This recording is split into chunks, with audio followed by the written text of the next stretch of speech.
Well, you started early and then you put me on the camera and took you off. Well, you're the star of the show. I don't have anything to say for 15 minutes. All right, guys. It's going to be quiet for about 15 minutes. You might want to skip ahead if you're watching the replay. No. Kim came in here and grabbed my chair right off and started messing with everything because we had a power failure. And we had 2 power failures. And everything malfunctioned.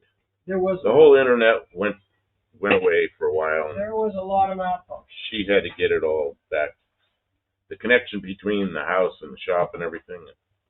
So here we are. I think it's on again. Mexican Spec says way early. Yep, we're way early. Uh-oh.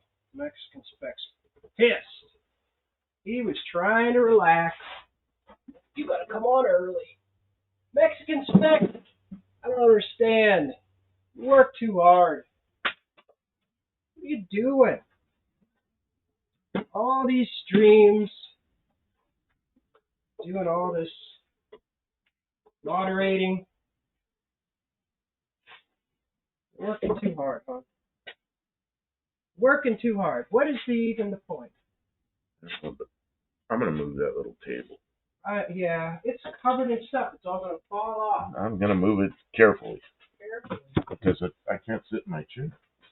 In and out of that chair. I'm trying to find a broom. A broom? Yeah, careful. There's a broom. I saw a broom one day. There's metal on the floor there. Don't sit down. There's metal. There's metal. You hear it crunching under your feet? I don't know what it was, but yeah. I got a piece of metal through my shoe.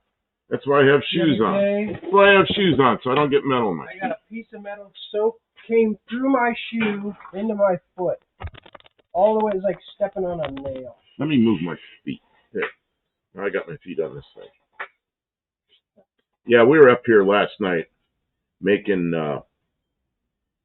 well, I don't. Tim was working on this side of the inside of the bed, and I was working on the tailgate, and I worked for hours, like 3 hours, and I got so little done. I felt like I worked pretty hard. But so I look at it when I'm done. It's like, why did I do all that work and it's so little work? You did great. I'm trying to. Man, did the wind blow earlier? Something fierce.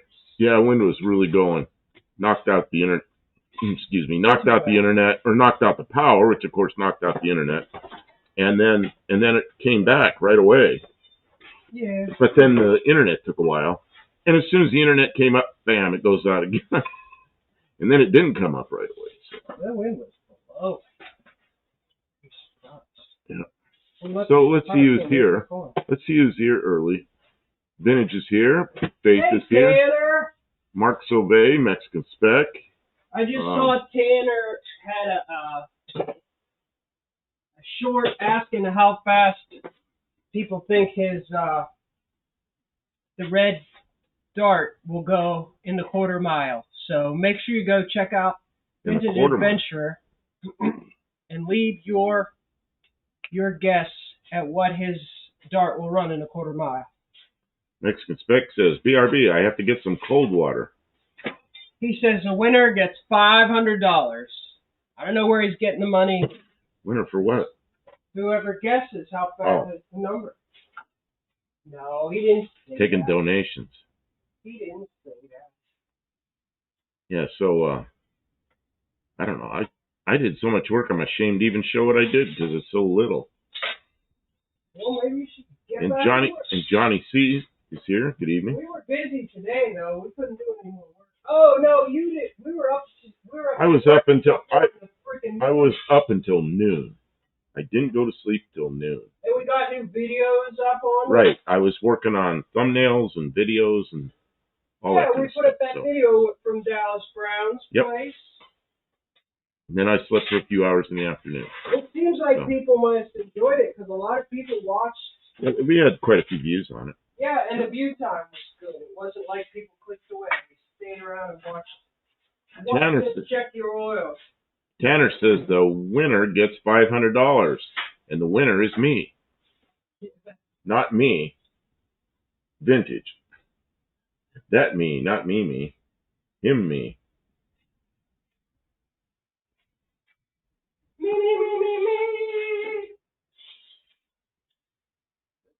not. Your local tracks are giving up Ford $500 for testing soon.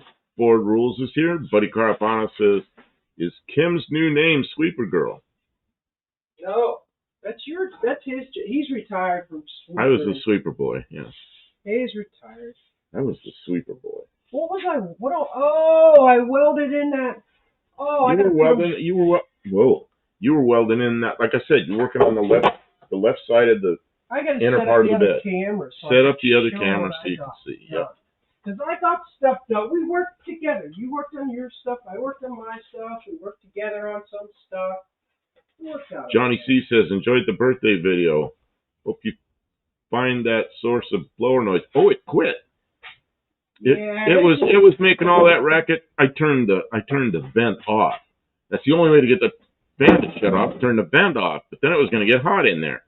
So I turned the vent off for, I don't know, 5 seconds. Turned it back on, the noise was gone. So whatever was in there fell down. The squirrels just keep dropping nuts down into the air intakes, and it moves, spins around in there, and then when it falls out, then it's gone. Well, it's gone down into the bottom of the... Well, eventually what happens is the little drain for the air conditioner drain, it gets clogged up with that garbage. So we're going to have to... Someday. We're going to have to... put screens in. We're going to have to take the blower motor out at some point. Hitting the dash usually helps. Oh, wait a minute. Kim was beating the shit out of my dash, and I had to tell her to stop. Quit hitting my Quit hitting the dash. The blower's way down at the bottom. She's pounding on my dash. That dash is going to crack, you know. It's a 48-year-old dash that isn't cracked. She wants to make sure it is. Give it time. We ought to get a cover for that dash. The vintage says the blower motor in my Impala will occasionally start making noise. The cowl has nothing left to keep the leaves from getting in. Yeah, that's what happens. That tree's shit all over the car. Yeah, so it'll get random debris in there. Running around like... Johnny C says, that's a relief. Dash work stinks. Yeah, we had already had it out of the car. We had that thing out of there. And it was not fun. Take it back out. Mexican spec things were slow because it took us a couple of, it took some time to do it. And the book gives 8.3 hours. And he says, well, down here in Mexico, they do it so much faster. Well, I had guys working for me that do it faster. And they're finished. They always hand me a big fistful of fasteners. Well, I really don't know if we should mention that because there's a big fistful of fasteners from when we did. Well, it's because it isn't all the way together. We still have to put the housing around the column and a few other things because there's stuff I want to do. Because it's never going to be finished.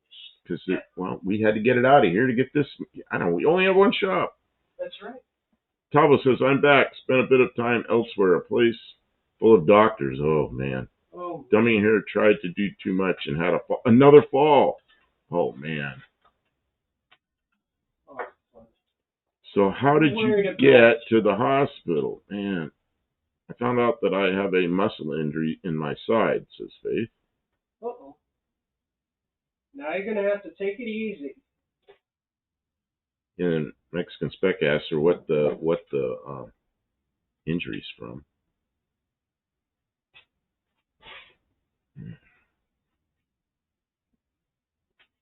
Oh, Tavo says he's walking okay, but he dislocated a shoulder. Oh. Did they relocate it? Have they? Yeah, did they find it? Oh, that's rude.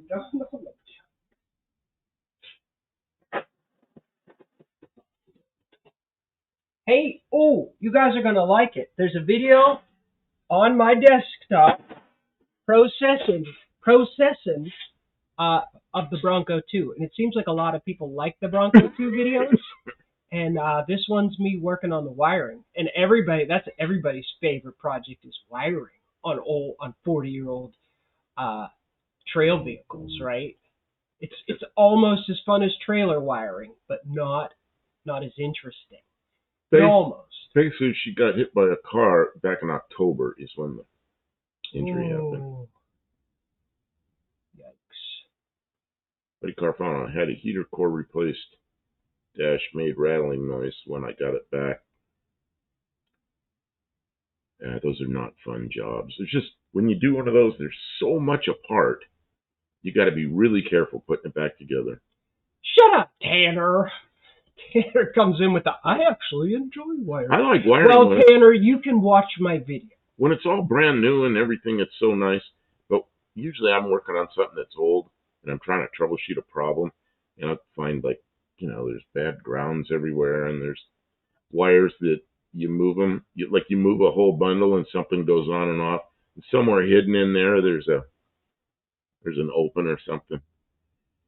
And eventually pulled myself out of the mess, staggered back to the house, and got to my phone. Tava, you got to start taking your phone and snacks, because sometimes it takes people a while. So you got to just have something to snack on while you're waiting. A drink, a little beverage. Get yourself a man bag so you can put snacks and drinks and your phone. And if anybody gives you a hard time about it, you're too old to give a shit what they think. So, yeah, get a nice, like a laptop kind of bag. You can get 2 drinks in there. My father told me an ice pack in there. My father, when he was 90, told me a story. He was remarried, but his wife was still working. So she was at work, and which was some distance from the house, and he was doing something, and he fell, and he couldn't get up, and his phone was up on a countertop somewhere, and he laid there almost all day trying to get up, and he finally was able to roll around and get up somehow. And it was like he was on the floor for 5 hours. And he told me that. I'm like, man, you got to have that phone with you. Have that phone with you, Next to us older guys don't take it anywhere, but we should. Try compressed air back down the vent. It's a leaf. This would be one hefty leaf. It sounds like an acorn. It's just a piece of metal. No. Sounds like this is in there. No, it's not that bad.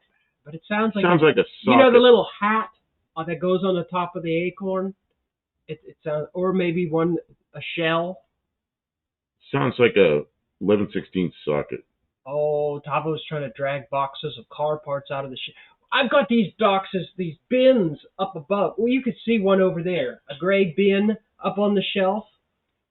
And I started taking the bins down and splitting them into one bin into 2 because they were all so friggin' heavy, and climbing up and down a ladder with them. And then I started taking them and then splitting the 2.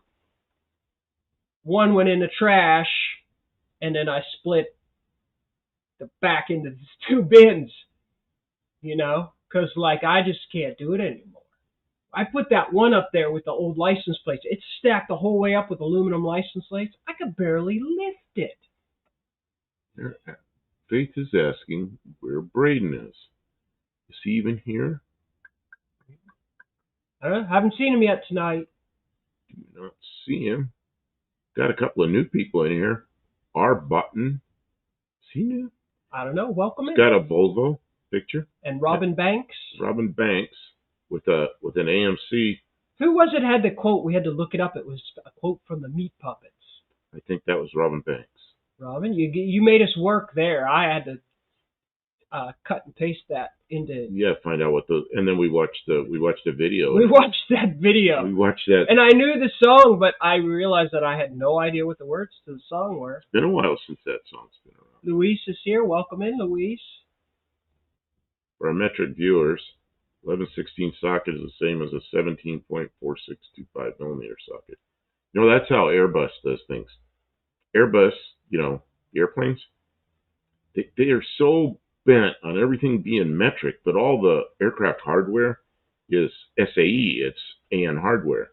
So they call it out like that in metric sizes. I'm like, what a bunch of idiots.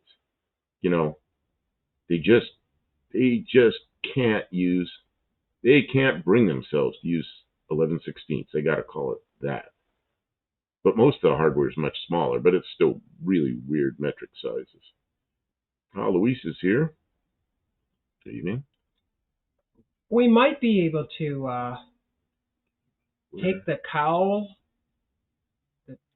tin off of your car and use a vacuum cleaner, suck out whatever's Yeah, but I think it's worked its way. That blower's way down low. I think. It's Yeah, down but in it there. drops. I don't know. We Yeah, might I be know. able to get it. Yeah. Carbide Jones is here. Good evening. But I don't want to take the dash apart. I do not want to take that dash apart. Maybe I'll just go down some bumpy road and knock it out of there. Drill a hole in the bottom of the heater box, and maybe it'll fall out. We'll have a acorn ejection hole. Corn? Is it an egg corn or is it an A corn? That's another Pittsburgh, or maybe not Pittsburgh thing. Maybe it's just my poor English. I always used to call them egg. Ah, John Cope's here. Good evening. Hello, Cope of Racing Transmissions. Spider Pig does whatever a spider potato does. I forget what that means when he has the web and the potato. Is that a potato or a peanut? That's a potato. It's not a peanut. That's a potato. Might be. They're interchangeable. No. Interchangeable? Yeah. Let me see if the other. And Inspector Bruce is here? There it right is. at 10. See, Inspector Bruce is on time. Uh-huh. We came screaming in here 15 minutes early. I don't know We why. did. We started a few minutes. She just goes, she's sitting in my chair. I'm waiting to get my chair. We're both sitting here. And she staring. reaches over and starts it. I'm like, what are you doing? So I took and polished the edge, took off some of the galvanizing. And then the last thing we did before we wrapped it up, because that galvanized smoke is horrific, is I went down this seam and I put beads of weld all down this seam. And this is like angle. That's a piece of mild steel angle, yeah. So now you can weld to that. Well, it's not so much so I can weld to it, because that's that.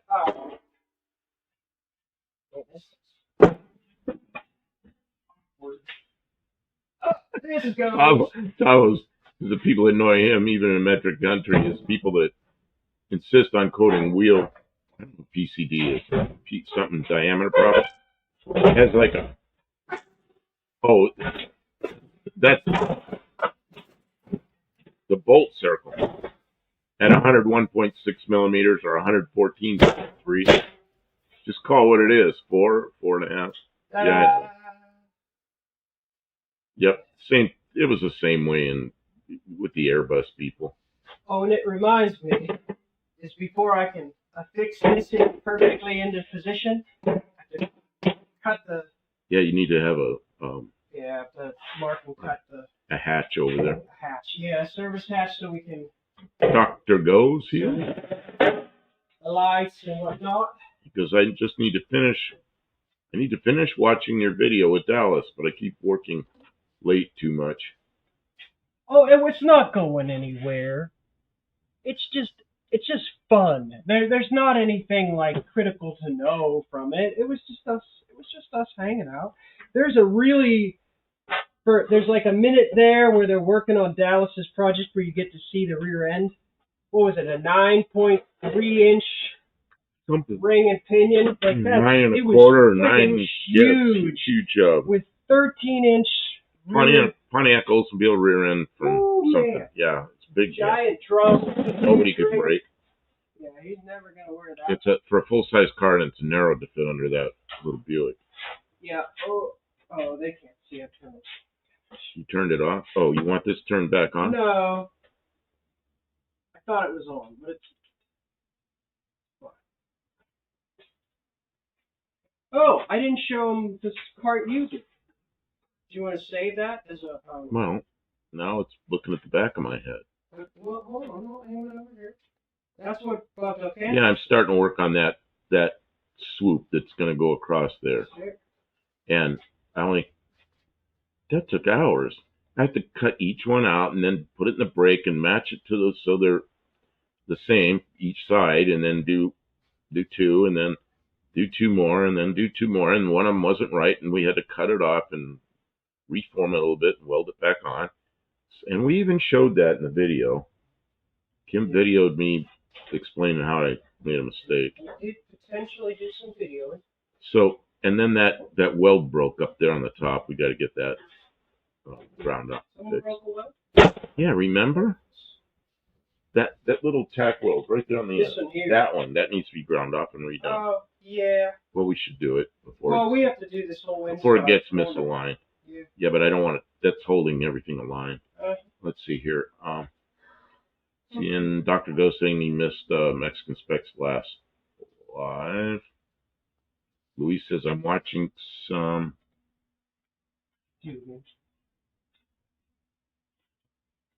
Chevrolet C10 in Smush. I don't know what that is.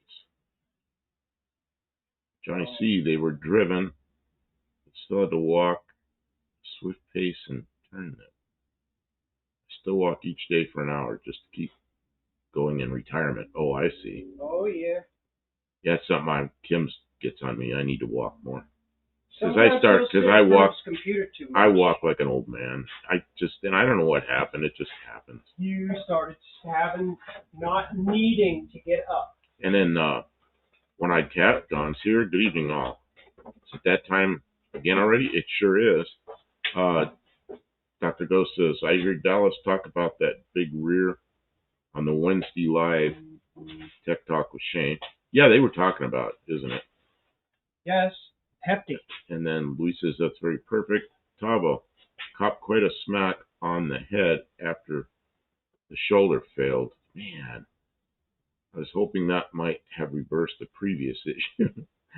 You dislocate it one way, it'll straighten it out. Are you cold? Well, I could feel the chill in the air. Yeah. Okay.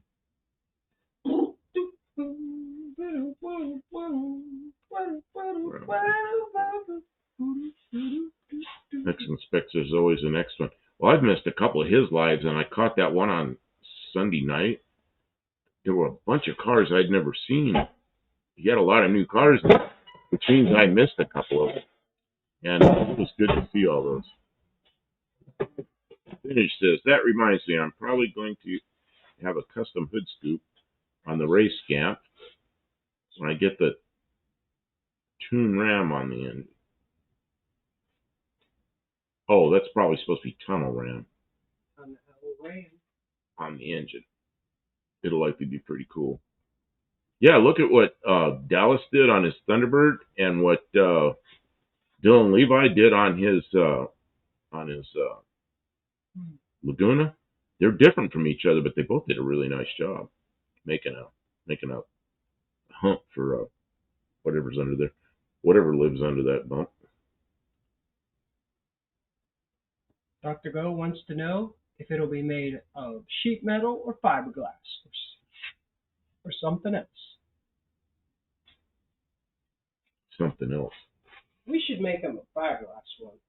We made some part. What did we make? I don't remember what I did. Maybe it's just a sample. I took an old pair of jeans that we just throwing the stuff away, and I cut out. They're cotton. I cut them out, and there were some cars made from cotton. Remember the Trabant, the old East German car. So I thought, and they use, I don't know what they use for resin, maybe some phenolic or something, but I decided to try that with some epoxy, and I made a sample piece out of cotton and did several layers of cotton layup. Man, that turned out good. I thought, that's really not the strongest thing in the world, but it's really cheap, Yeah, other than the epoxy. And like if I were doing the inside of a glove compartment or something, I wanted to recreate one. What a perfect material to use, like 2 layers of cotton old blue jeans material. And for cost. Perfect, yeah. Cool. Sorry.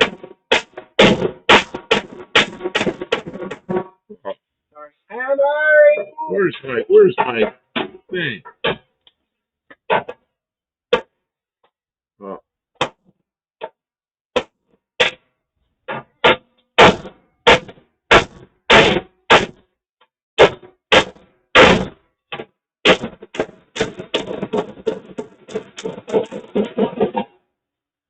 Ben says, I have a buddy in town that does fiberglass work. He'll be helping me make the scoop.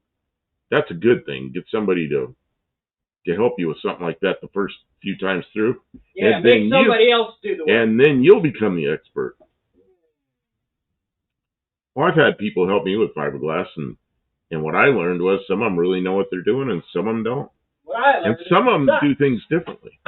One of my cats says 400 Ford speed? Question mark. What's that? Oh, they're talking about the 77 Le Mans, probably. Let's see here. Dr. Go, in the 70s, I saw a McDonald's garbage can topper used on a drag car. Man, I used to see those things. I know exactly the one you mean. Yeah. And I always laugh. I said, man, somebody could make a hood scoop out of that. And everybody thought I was crazy because I just thought it was funny. And I can't believe we are like 50 years later. Somebody says the same thing. Oh, man. Oh, Luis, Burt Reynolds. Burt Reynolds. Reynolds. What are you doing? Getting ready to? Oh, you're getting ready to cut the door. Ah, and Wendy English is here. The Englishes. Dawn and Wendy. Don and Wendy. English. Don and Wendy. Welcome in. Welcome to the stream. Oh, but I did electrical work on the Bronco too, and I got a temporary tag. Yep, she got her temporary tag, and she did electrical work trying to get all the lights working because they were.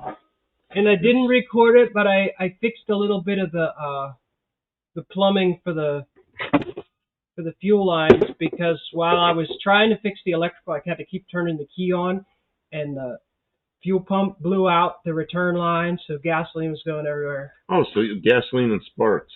Yeah. Good combination. And if you notice, the fuel pump and the fuel lines, they're right on top of the ignition. It's all like right there where you need it, you know. So it's like all the wiring is doused in gasoline. It was excellent. What I get, son showing up in an hour to get the semi-annual haircut when he is already getting set up. Man, we got barbers on both ends of the country. We got a barber in Pennsylvania and a barber in California. Where's that? I can't pull the name out of my head. Anyway, up in Northern California. Where's my baby? Hippie long. Hello, how you doing? It's only going to come once a year. Cut it all. I keep thinking it's Sebastopol, but it's not Don't Sebastopol. just cut one of them hairs. Cut them all. It's not Sebastopol, California. It's somewhere near there. I'm not always good with names. Petaluma. Inspector Bruce put it. Why was I thinking Sebastopol? I knew that was wrong. Petaluma. Everybody that's from Petaluma likes the place. I don't know if I've ever been there. I probably have been through there, but I don't remember it well. It's an area I used to travel around some. When I was at Travis Air Force Base, I had a friend with a Corvette, old Corvette, which then was like an $800 car. It's a 58 Corvette, and we just go out driving all over the place, and we'd go out to the coast and come back. So I've probably been out there. Yeah, Wendy has been cutting mine for 20 plus. Commercial grade. Hold still. Good evening. Hippie long. Good evening. That must be Ponimetsky, which in Russian means in German. The Russian word for the day. Nemetsky means German. There you go. See? German. You're learning. We have to have a format. I've been watching stuff, how to entertain people. If we're not entertaining, you're not coming back. She always says you need a Russian word for the day, and every once in a while I just think. Like, I don't want to do it. I just think. I'm like, well, if you don't want to do it, then we'll just quit. We'll just quit. We'll get the whole channel. We'll take all the videos down. You know how often I think of something in Russian, and I'm going to tell you something, and I got to think for a second. Like it's always when the camera's not on. I want to say like, which is naprotiv, which is across, but I couldn't come up with. It's like over there. You know, there's like to the right, to the left, and to the naprotiv, which is across. But he doesn't really come out in English the same. He's got to tell me something, and something else, and something else, and something else. I'm like, why don't you tell the camera? And then he's like, no, I can't get a word out of him. I turn the camera on. Or she'll say this, and she'll say like 100 sentences, and then turn the camera on, and I'm like, what am I supposed to say? And then he doesn't say anything like it. Good job. And he told me, he promised me, he said, I'm going to what I'm going to do is I'm going to start writing like a thing, like you know how they do this, and I'm like, yeah, okay, let's do that, and then. You turn the camera on, I'm going to say whatever I'm going to say. So I've just been putting out videos of whatever we do. It's just whatever it is. It's just whatever comes up. The trash videos will continue until preparation improves. Drove to the trash dump. What was the I can't even think of what it was. Inspector Bruce says Daniel Morrissey cut his hair on Wednesday. I'll pay for your haircut if you come out to Petaluma. Man. Thanks. Yeah, let's. How are we gonna get there? In this car, we're gonna take this little car before we put the turbo on it. No. Because I want to make it. No. Because when we put the turbo on this, I want to build this car is utterly untested. I want to build my 318 Poly. Then you can try the turbo on this. Because then when you break the engine, I can put my 318 Poly.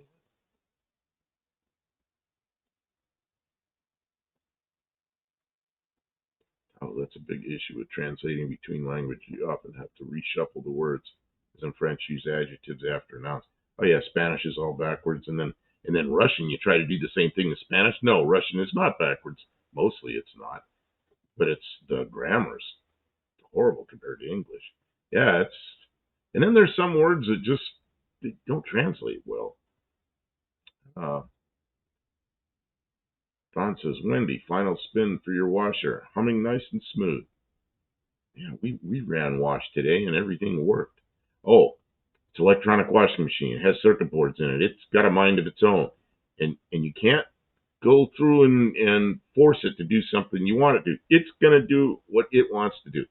And what happened? The power went off and came back on. Then it did something like, and I went up there and I paused it. And I turned it back out of pause, and it started running, and it knew where it was. That was tonight. I didn't think it was going to do it. I thought I was going to have to shut it off and unplug it and start over. It's very interesting. This Dr. Go says, it's very interesting to see so many wind tunnel videos showing how crazy different air acts using different scoops or cowl induction. Oh, what are you're seeing stuff that's like tufted, stuff that's tufted in a wind tunnel. It's a snowmobile. What are you doing? Nothing. Go ahead and read your thing. Well, you're holding up cue cards. Read your thing about snowmobiles. Go ahead. Okay. We're getting there. We'll get there. If you keep reading. Then it says, I lost my place. Then it says, I learned today that I-90 has a bridge crossing Washington Lake in Seattle. The bridge floats on the water. I'm sad I missed the chance to cross it. Colby Queso's here. Hello, Todd. Hey, here. Colby Hello. Queso. Hey, Todd. Welcome in. Hippie long. The whiteboard is to list stuff out. Yeah, he kept telling me, give me a whiteboard and then I'll use it. We used it like one time. He fought me tooth and nail. It made everything harder. Sometimes we use it. What is Vintage saying? Jim Apple's Tanner. Jamie Mon Petit Chat Noir. That's some language I don't know. Looks like French, but I don't know. French, I know you only pronounce the first half of the words. What happened to the 318 heads Kim was working on? They're over there, over yonder. I don't know. She's got a lot of projects going at once. She kind of jumps around from one project to another, but I don't know. Tavo, I like old Ringer washers as advanced as Point's car with manual transmission. I wish they you remember the old washers that just had a thing called a timer that turned itself, and that was even kind of complicated, but those at least you could push it in and stop it and turn it to where you wanted, pull it back out, and get it to do what you wanted. I had a friend that had a machine like that, and he took that thing off and he put a bank of toggle switches on it, and he'd go out there and just manually do the thing. But then one day, phone rang or something, he was busy, and it was filling up, and he forgot he was running it, and then he emptied. We had a tank of water and a well, and he emptied the whole tank of water through his washing machine all over the floor. That was not good. So if you have manual controls, you got to pay attention. My name is Tanner. I have a small black cat. Ah, cat. See, in Russian, a cat is koshka. What was the little tiny like a kid? It's Tefyonik. You only get one Russian word. I only get one Russian word. Okay. Only one. You got to save them. Tefyonik. Just keep using all those Russian words. Vintage. That was French for my name is Tanner. Okay, I will like it. That's hola. Text. Hippie Long, Kim, would you like a warm beverage? Hippie Long's asking if you want a warm beverage. Beverages. I already had coffee, thank you. Yeah, she had coffee earlier. Oh no, maybe before we came up, That's what I thought. You had it. because I had to keep up. You had to keep up. Yeah, Ford Rule says my washer has a dial, works great. I wish I had like one of my old washers. They go away with wives. Wives and girlfriends. The washing machines go away. Along with homes. This time it didn't. I kept the home and the washing machine. Well, sort of kept the home, but yeah, I'm allowed to live there. I don't have a washing machine yet. At least I have one at work I can use, says Tanner. Yeah, look in Marketplace. Find an old one that works.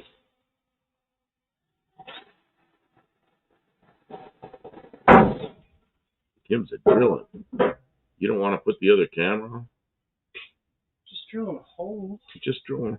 Yeah, but people want to see you drill the hole. I think they've seen holes get Seen a hole drilled before? Have you seen a hole be drilled? Because Oh, look at this nice little tool here. Why is this here? it's riveting. This is here, so well, it's not riveting yet. Outside that, Del Camino, making process. Yeah, we were showing some pictures of it earlier. I can quit.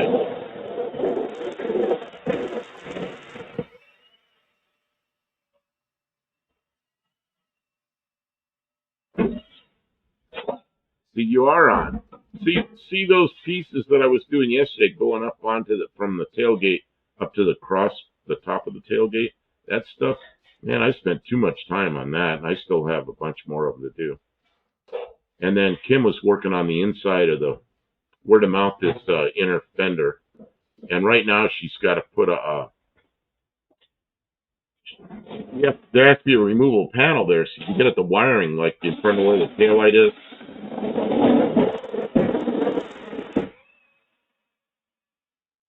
And if you ever have to access the fuel filler, you need a place to get at it. Yeah, you know you're going to, especially if you don't put a panel there. You're going to need to get in there. Well, when we put the taillights back in, we got to have a panel. So. Yep, and then Hippie Long's reminding me to wear my earmuffs. Yeah, where's your earmuffs? Ear muffler. These ones?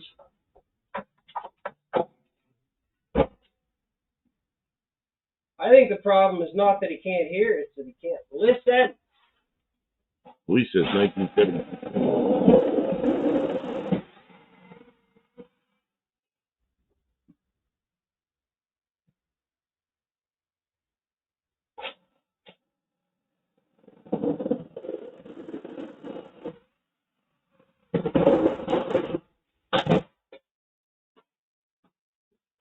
Kim, you gotta hear this. Kim, you gotta hear this. Taco says, I put an old washer out on the verge. I guess that's outside on the street or something about 6 years ago with a sign that says works, take it for free. Just had to take that sign off shortly after and some a-hole came and cut the cord off for the copper. Oh. The cord.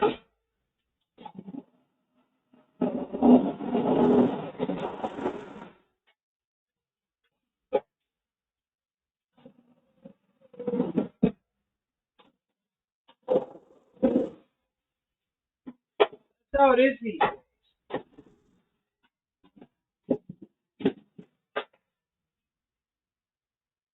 My brother was a pastor at a small, little, poor church in Kansas where they barely could keep going.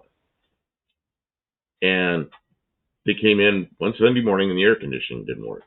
They went out to take a look at it, and somebody had pulled the cover off of it and taken all the copper wire. So they didn't have any air conditioning after that. Todd Sauce says, an eye protection when using exploded discs. And then, and Hippie Long says, Tavo, do you have much stuff there? We got big issues in the USA. Yeah, in the US, I'd say it depends on where you are. Here, very widely, yeah. Here, man, I got a question for you guys. We have the opposite of theft. There's only a couple of people in here that know where I live. Oh, this is a good one. Yeah. Only a couple of people in here know where I live. Most people in here know my P.O. box.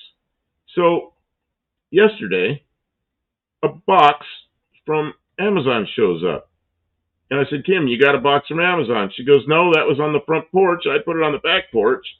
That has your name on it. I said, I didn't order anything. She goes, you better check and see what you ordered.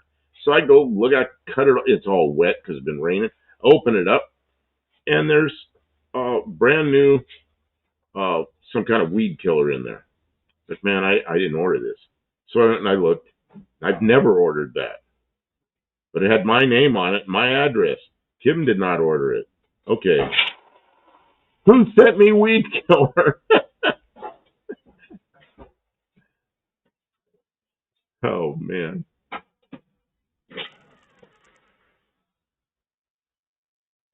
Then it says, with my banjo in hand, I feel like I should be wearing overalls and sipping on moonshine while sitting on my front porch. That's right. And I knew a guy in California that built banjos. And he was an old car guy. I've talked about him before. He's the guy that had all the overhead cam Pontiacs. So, but all that's gone now. But he bought an old... Go ahead and put it on the thing so they can see this. I want to tell a story first. And they got to see my hands. He bought an old drum lathe, to turn brake drums. And he'd take big chunks of wood and he'd make banjo, whatever you call a big housing for the banjo, on the drum lathe. And he made these beautiful banjos, but then he called it a hybrid banjo because it had strings like a banjo, but it was tuned like a guitar, so that somebody that played guitar could play that banjo real easy. And he's getting old. He's up in his 80s. He goes, I did my last one. And I said, I want it. So I gave it to my grandson because he loves all kinds of stringed instruments and he plays guitar real well. So I gave it to my grandson. But I just thought it's kind of interesting that somebody uses a drum lathe to make banjos and then strings them differently. And I'm just wondering what you would think of that. Does anybody remember the hair band from the late 80s that played only banjos instead of guitars? They were called banjo. Oh, you gotta be one of those. Okay, so now I don't know where I am. I'm here. Okay.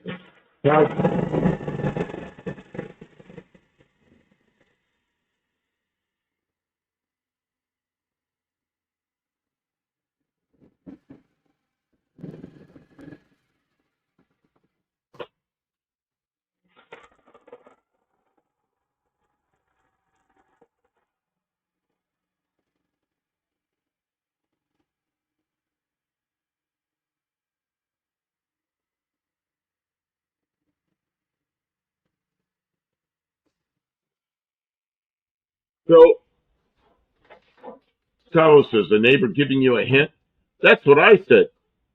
But, Kim.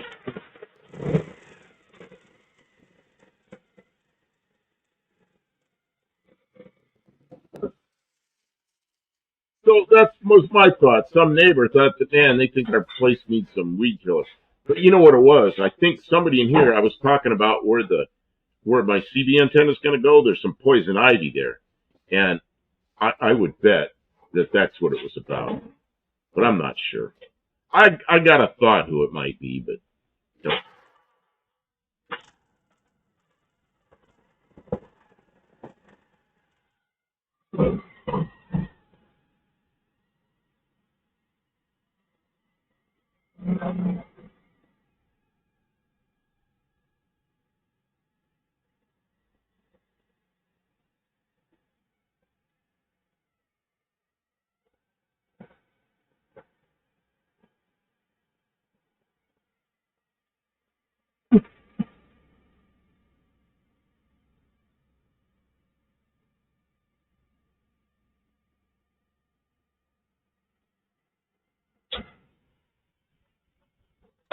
Last one. Well, Tanner, those banjos, one more cut.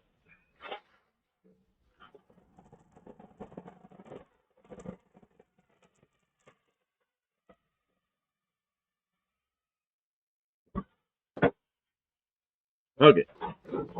Tanner, those banjos, he's done making them. He's like 86 or 87 years old. I don't think he's going to build anything anymore.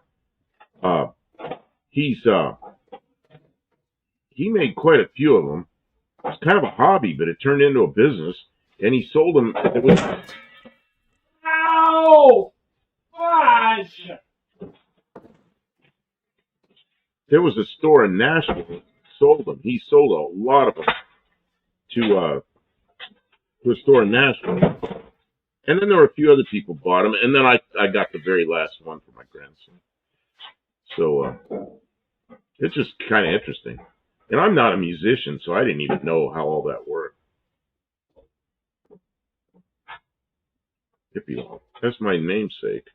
I have burnt a lot of weeds.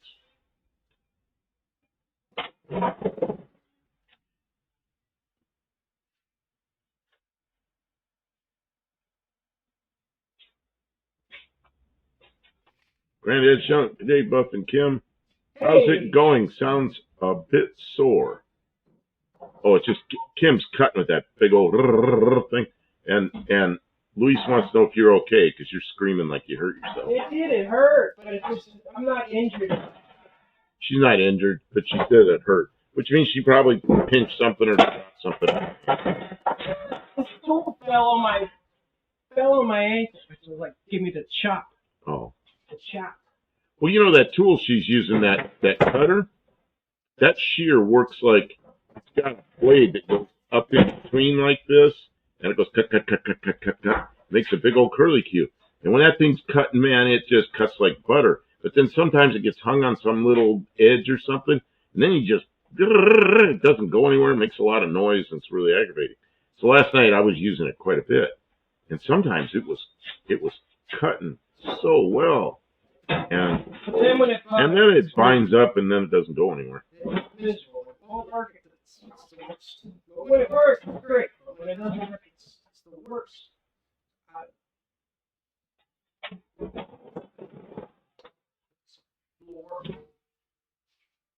That's a bender she's using. Granddad's Junk says, Tavo, brother, how's it going over the ditch? Which I think is they laugh and call it the West Island. People think Australia is an island. It is not. It's a little big for an island. It's a continent.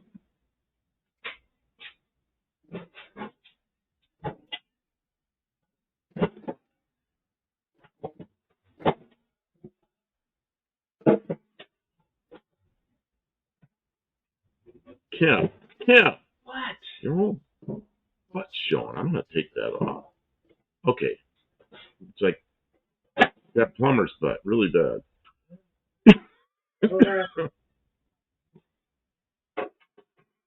She's a plumber, you know. She was a plumber. Well, once a plumber, always a plumber. Isn't that like being a Marine? Once you're a Marine, you're always a Marine. I don't know if it's the same. Island continent. Got better benefits, apparently. Oh, Tavo says island continent is what we were told in school. The only reason it might be that is because it's the only continent that's one country. Right? Okay, what other country is one continent? The whole continent is one country. America. What country's that? Don't repeat it. Don't tell anybody I said that. That's a dumb thing to say. That's a dumb thing to say. You got to fix your plumber's butt, Kim. I can't. Can't? Well, you didn't have it a minute ago. Ms. Opos? Miss Eyes? What is that? My eyes. That's what happens when you sit at the outer side. You go, my eyes!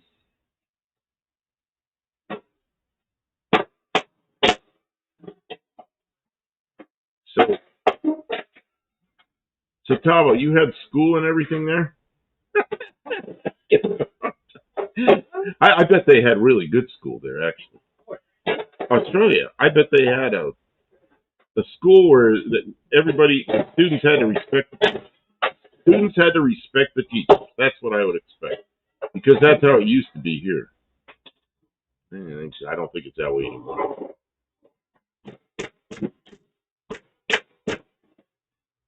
Ford Rules says Greenland and Iceland. Greenland's not a continent. When I was a little kid, I thought Greenland was a continent. I got straightened out on that right away by a teacher. I know on a flat map, Greenland looks enormous, but on a globe, Greenland isn't that big.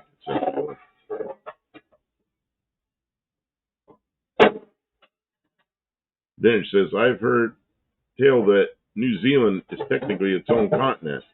It's on its own piece of continental crust. It's still an island. It's like, that would be like calling Hawaii an island, or Hawaii's a continent. It's like calling Hawaii an island. Hawaii is would do that. It is a series of islands.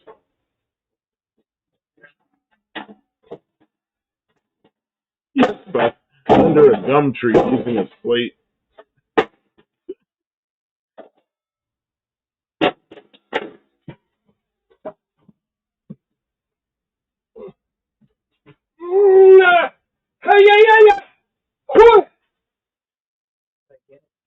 This is like some sheet metal martial arts.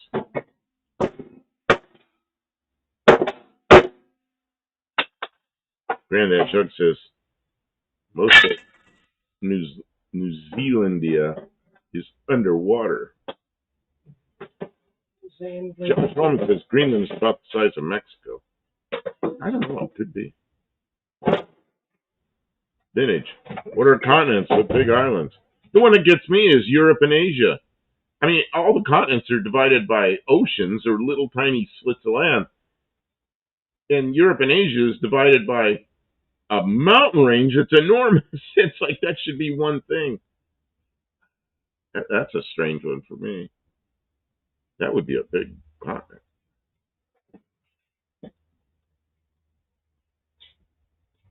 What's this? Islands are completely girt by sea. I'm not sure what that word means, Gustavo.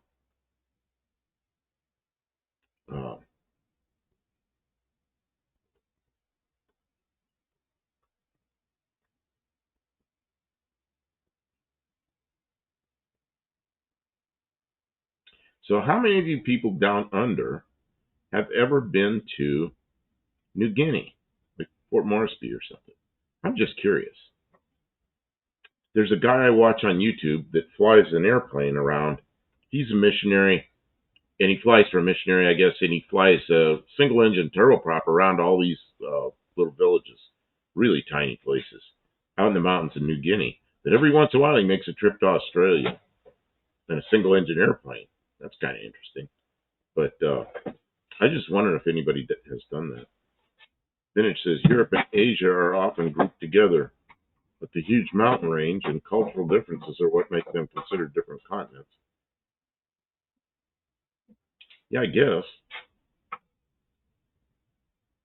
Then you live in Russia and Yekaterinburg. There's line up through the middle of the city.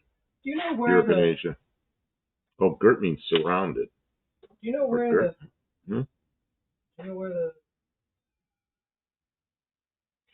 what are those pliers that you bought me that I like so? Oh, I know where they are. They're not here. Oh, are they in the trunk of the car? They're in the trunk of my car. You're going to have to take over. You're going to have to take over the chat while I go take over my car and get the stuff out of it. I don't. Oh, sure you do. Oppenheimer. Oppenheimer's a movie about bombs or something. Well, Oppenheimer's the guy that was the lead scientist on, in the nuclear weapons, first nuclear weapons. I don't think we'll say that. Well, I didn't. I guess I did say it. Luis said it. I don't think we're. Granddad's Junk says, I've only been to Aussie and Bolivia. Bolivia. Man, that's another whole continent. Way over. There's not many flights that go across that part of the ocean. Tabo, Granddad's Junk. They came further down. Japanese were just off the coast of Sydney, while a German ship. Sydney, I know Sydney. While a German ship was sunk just off Perth. Are you kidding? I didn't know that. When? I think they're talking about World War II. See, my father was in New Guinea, and he's in the Navy. Their main job was big ships would come in with all kinds of material, and they get the stuff off and put it on the smaller ships that were when they were going to take the Philippines back. So he was involved in that. Man, he had it. He didn't talk much about it, but he had his elbow bothered him a lot. He couldn't straighten his arm out all the way. And I asked him about it, and he goes, one of the jobs he had to do while he was in the Navy was a fireman. And he goes, he was running through tall grass with a fire hose, and it was a hole. He didn't see it. He fell in the hole. He climbed up out of the hole, and his elbow was bent backwards. It was bent the wrong direction. I go, what did you do? He goes, I took my other hand and I knocked it back the right direction. And it kept running with the fire hose. I said, you go to the doctor or anything? He says, no. He goes, it was working okay. Probably could have got 100% disability for that one. But, that's just like your generation. Like You're always thinking, how can I get this? No, but I mean, he could have got something for it. He went around his whole life with an elbow that didn't work from a military injury, It's for your country. Yep. That's a rough one, though. Well, your father you said he got some kind of, did he get some kind of, what do you call it? Some kind of disability? No desire to disclose the details of my father's injuries. Okay. So. In employment of the U.S. government. Okay. So he had some kind of, I just don't really want to discuss. Okay.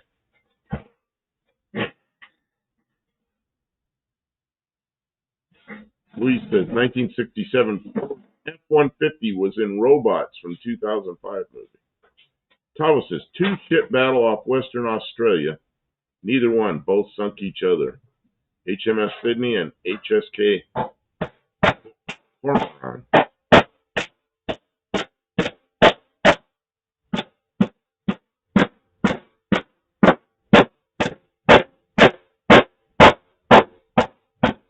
Vintage says, apparently Greenland is 25% larger than Alaska and 10% larger than Mexico.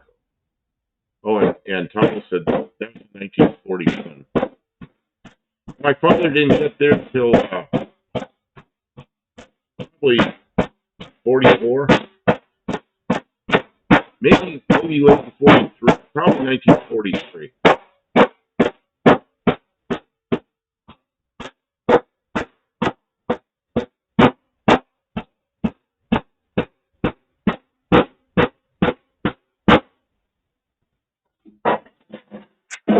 Kim's hammering, that's why I'm not talking. All right, I'll take it outside. No, I'm just explaining why I'm not talking a lot. She's going to get upset because I took one of her favorite tools, threw it in the car before we went to Dallas's, because I figured it'd be a good thing to have. But I forgot to bring it back to the shop.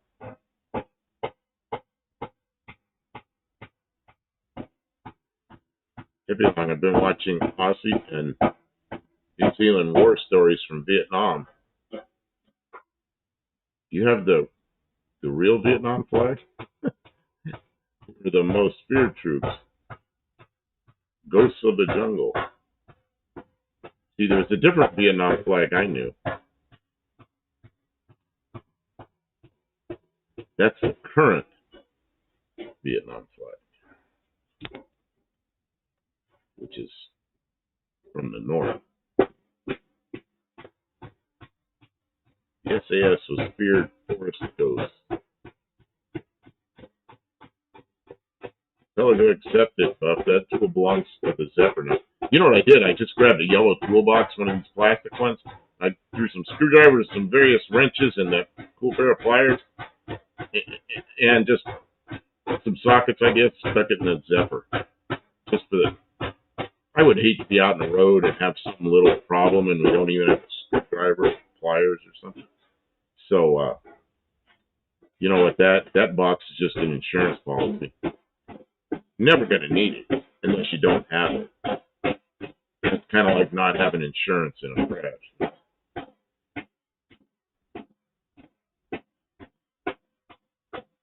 Yeah, but if she had that tool, she wouldn't be doing all that hammering. I really need to go get it, but I don't know why she won't sit here. She's stubborn.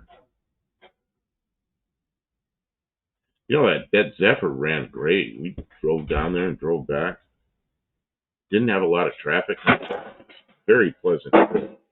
Didn't have anybody tailgate me or no assholes on the road. You know, it's pretty good. Kim, Yeah. can you sit here for a few minutes? I want to go get that stuff. It'd be easy to bring it over here. Oh, it's dark and rainy out there. Is it raining? Yeah, it's all wet. Your shoes are going to get wet. Oh, yeah. I don't think you should go out. You don't think I should go out there? Well, it sure make things easier for you. I'm already done. I don't even need... Yeah, instead of using a little bender, you had to do like a half an hour of hammering. No, I had a hammer. I worked around it in like 5 minutes. I was done with not needing it like moments after I asked. Buddy Carafano says, trunk toolbox has every socket besides the size you need. Yep.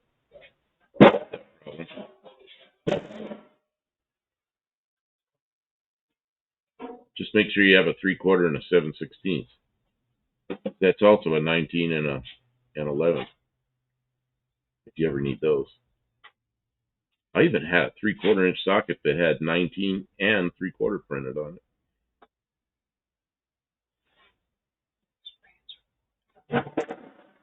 Answer it. They show my ass crack.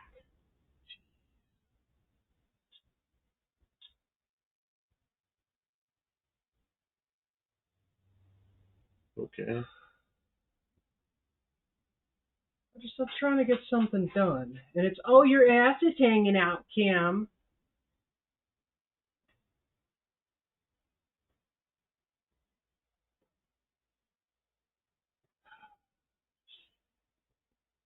You tease me about it. Yeah, I guess.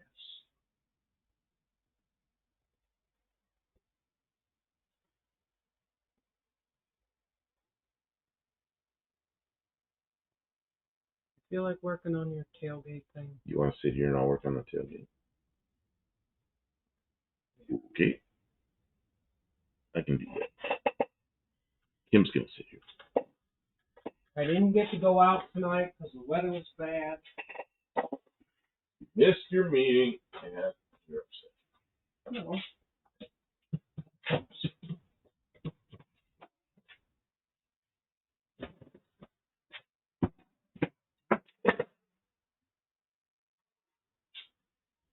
You were up all night. All night. You didn't get any sleep.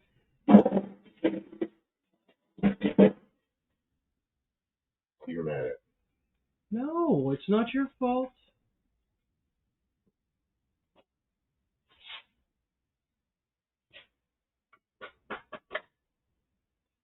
Skippy Long, yes, we will show you the lift that he's working on.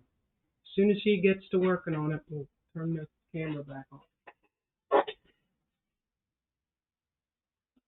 I'm tripping over all these tools. I can't get around. Yeah, hoses and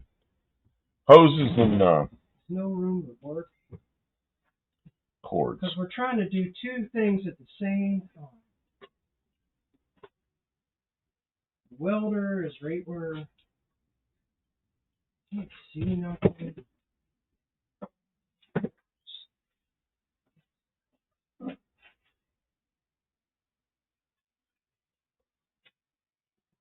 Tools. I get tools for the last 6 jobs sitting out.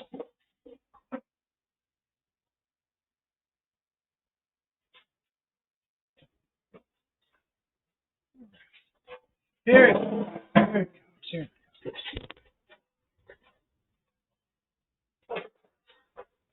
goes. There it is. Multicolor patches.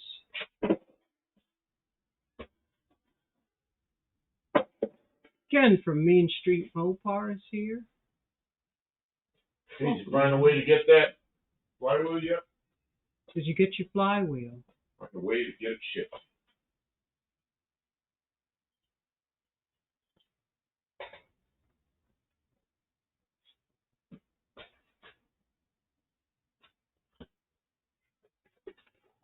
Tanner says, Mexican spec, fight the Greenlanders that owe you 10% of their land. I don't know what that means. I really don't.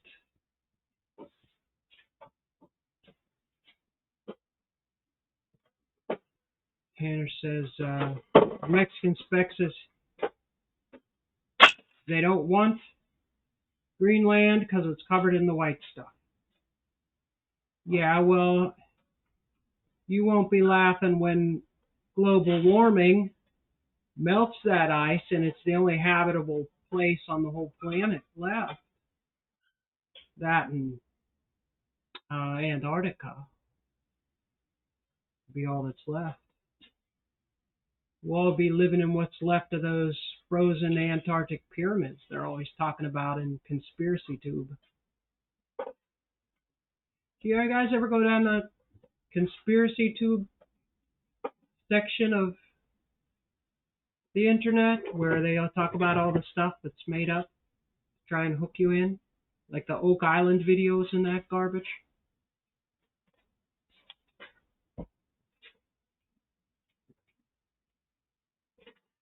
Granddad's Axe Mexican spec, how the car sales are going. Boy, it must have helped. Did they do away with the tariffs? Mexican spec? Is that over now? And then they still can't, now they can't ship stuff. No, they can't ship stuff. Because they don't know how to collect the tariffs that don't exist. Because they can't collect the tariffs that don't exist. It figures. That sounds like good government at work.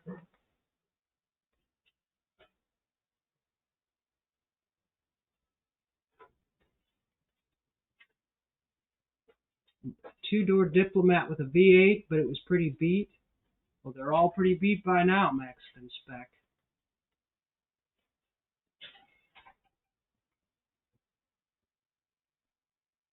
Pablo says that gives me trust issues because Greenland is covered in snow and Iceland is nice and green. That's to confuse the raiders.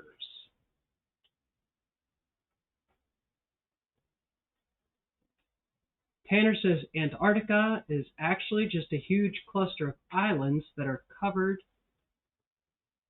Oh, just a cluster of islands that are covered in huge sheets of ice.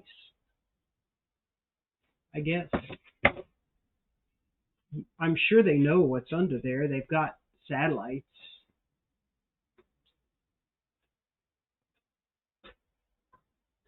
Mexican spec's working on a deal for another Ram Charger. Mexican spec says he swears he's going to sell all the Ram Chargers. Really? I didn't know they were such a desirable vehicle. I'm glad to hear there's something that's moving for you, Mexican spec.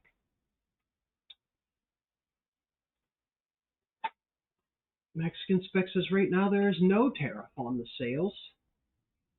Who knows what the future will bring? Well, Congress said that they can't do tariffs like that. So any future tariffs are going to have to go through Congress, and Congress doesn't do anything quickly. So there'll be plenty of warning that they're discussing it, and it has to go through this house of Congress and pass, and it has to go back to that house and also pass. The process takes months or years. So there's not going to be any more of this I declare tariffs thing happening at random. It could happen. There could be tariffs in the future, but they won't happen instantly without any discussion first.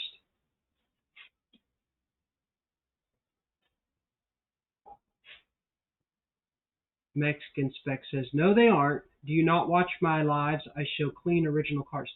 Oh, no. I meant when you said it was like the Diplomat was kind of clapped out. I meant they're all kind of clapped out. All the Diplomats. I didn't mean all your cars. I'm sure I can see.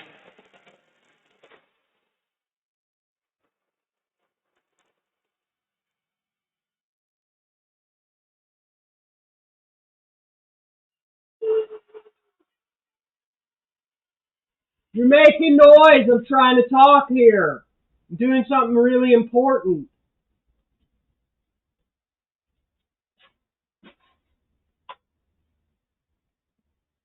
I'm not having fun. It's not fun harassing you. Can you make it so it's more fun to harass you?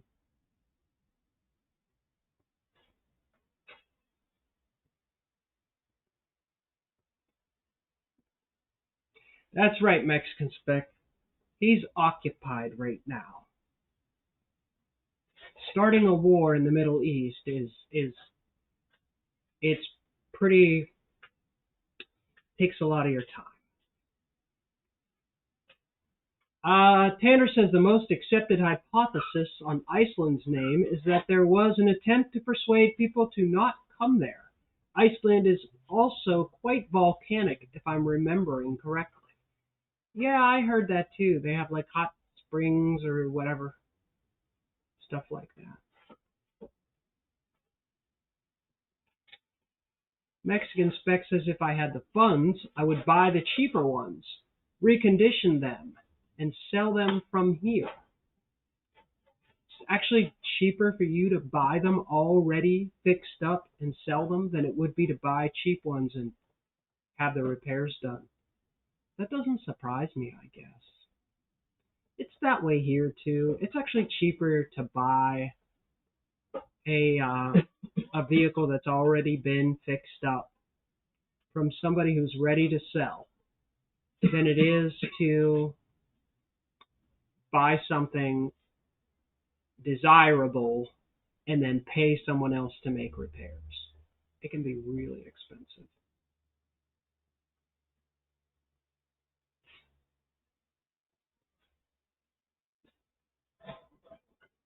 Granddad asks, have you guys seen Cold War Motors' latest video? Car wrecker going to crush heaps of old cars, enough to give you... Yeah. But they're in Canada. There's no way for a lot of people to get to them. Noise. Okay. And the cost to move.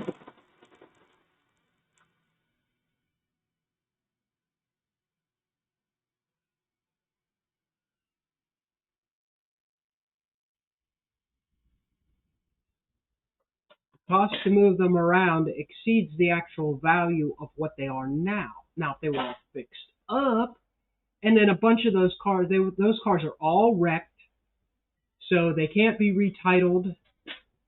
They'd have to be retitled as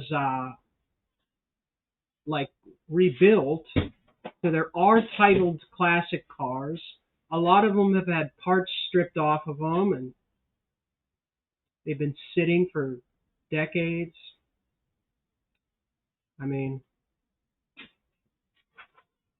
it's a shame, but like, who can take care of it? I mean, Somebody's been taking care of them for a lifetime.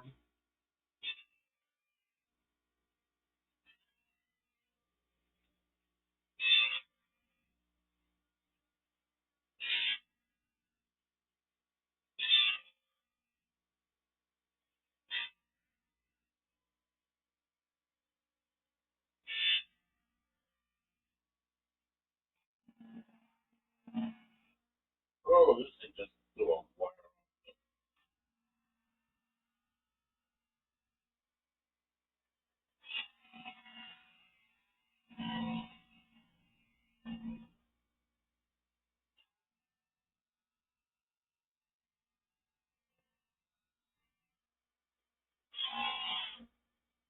I think the price of gasoline would have to go significantly higher than it is right now before this distillation becomes a practical alternative.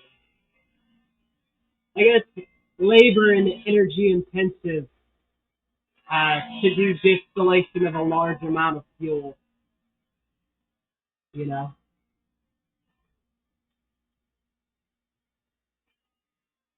if it was feasible on a commercial scale, you'd already be buying it. Mean Street Mopar says my 318 is going to have 11.2 to 1 static compression.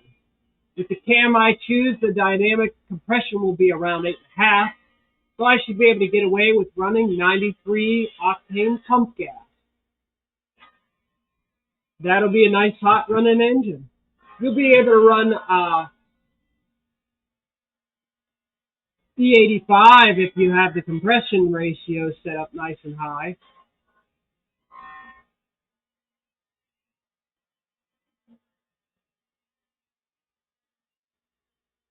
Mexican Spec says, Kim, I can paint a truck for $1,600 US, and the interior isn't expensive either. Most of them are fine mechanically.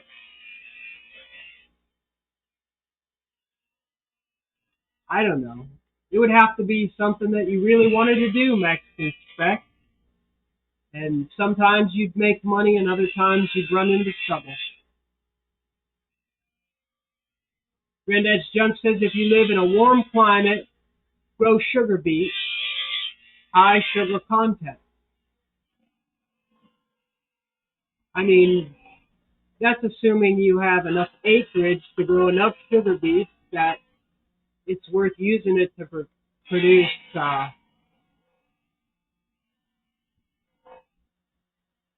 mean, yeah, you could, but with your time and energy, and you could do something else and probably make more money.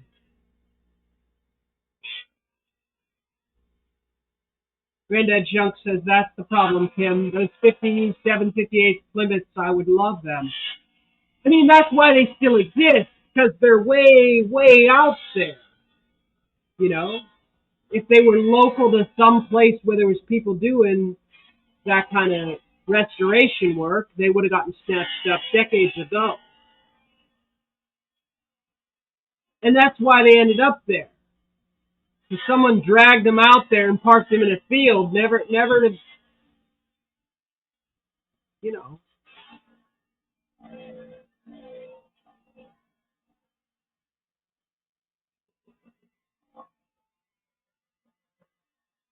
Hippie Long needs a $1,600 paint job. I don't. I can't even afford that. Mexican Spec says, wouldn't Ray love 3 rows of 59 Chevy? He would. But even Ray can't take care of 3 rows of 59 Chevys. That's too many 59 Chevys for one man.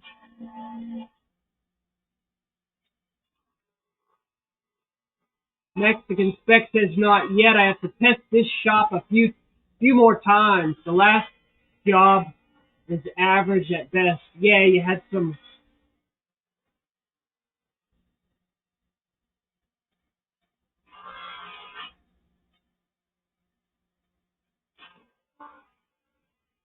Mexican Spec says, the owner says that he can be there next time. so I can see what he shoots. That's cool. And Max says there are some decent shops in Tijuana, but you have to contend with the problems there. Yeah, well, you have to know somebody.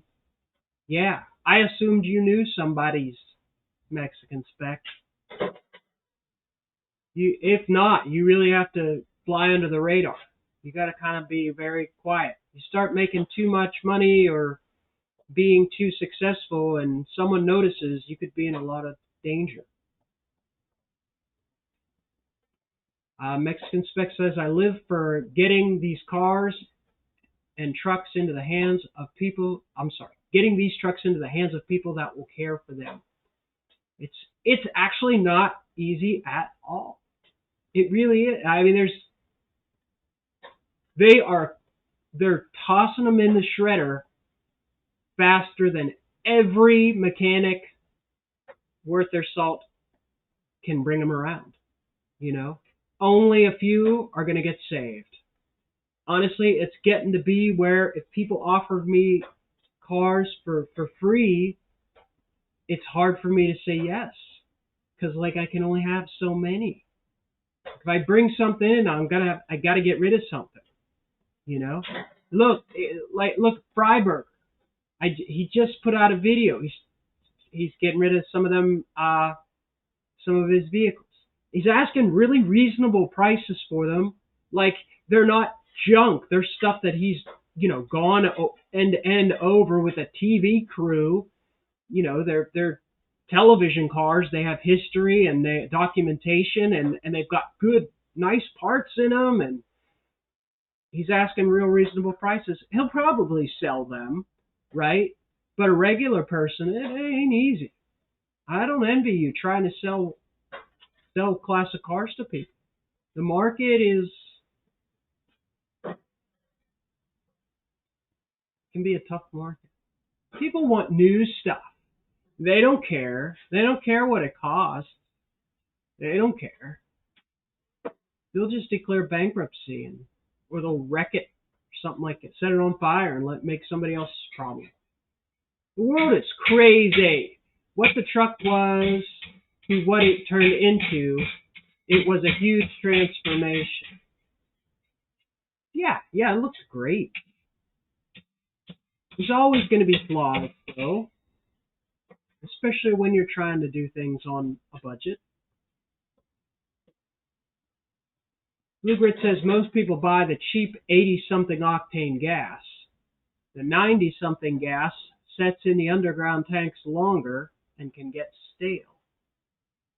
I've heard of that happening, yeah.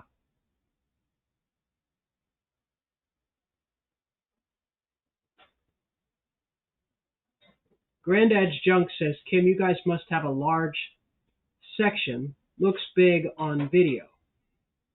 So the problem is, right, is we have the property's a hillside, right? I do not want to put stuff at the bottom of the hill because I might never be able to get it back if I put it down there, right? And all the other houses are at the top of the hill and they all face one another on our little street here.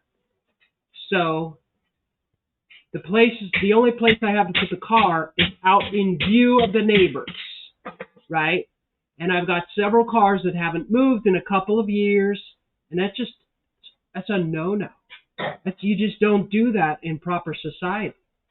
Regular people who are not regular people, and you know who they are. They're the people with the nice grass and the pristine hedges and the freshly painted, and the people who have the roof replaced because they don't like the color and they want it to be a little bit more whatever. Those people, they don't like old cars out in the front yard. They don't like it, And where we live, it's an old place, an old road, an old house, and the town is growing up around it here. It's growing up around us real fast, and it won't be long till someone complains. And then there'll be enforcement people up here, and they'll look around, they'll start asking questions, and then it all goes downhill from there, right? It might be 10 years. It might be tomorrow. I don't know. But I gotta, that's reality. Normal people are called small brains or smooth brains. Yeah. Look, that's my hobby. I don't go peeking in people's windows to to tell them what kind of hobbies they are allowed to have and how. But unfortunately, everybody thinks that it's their job to tell everybody else what they can do and what they can't do. And our neighbors are fantastic. The neighbors that we have now are fantastic. But if somebody sells a house or they're supposed to be building houses over there next year, or maybe, if the economy stays kind of slow, maybe they won't build houses for 3 years. But once they start building, and then now those people are going to be having $500,000 houses because all new houses are $500,000. You can't buy a new house. Well, a $500,000 house in Tennessee is not like a $500,000 house in California. Yeah, that's like a $3 million house in California, right? But that's all they build, right? Is multi-million-dollar homes, right? And so you buy this multi-million-dollar home, and then the guy next door has junk cars sitting out in the yard. And what do? You call your friend on the board or where on the whoever, and then now they're up our butt. I just, Anyways, I'm not in. I don't even own this property. I can't stockpile nothing here. I can't do it. I have to be ready to leave on short notice. Tabo says land here is dirt cheap. Now some city dwellers are selling up and buying a block here, building their new house. They'll get a shock if they think we'll change our ways to suit them. Oh, it's insidious, Tabo. They come in from other places and then they want everything to change to suit them. And it's a lot of trouble. You know how hard it is, like digging a hole to hide the bodies of those people. It's a pain in the butt. It's a pain in the butt. Valfly says the multi-million-dollar homes usually have very shoddy construction work done on them. Oh, they're awful. They're balloons made of plastic, foam insulation, plastic siding, maybe some brick facing at the entryway. They put them up plastic plumbing, paper thin concrete slabs. They're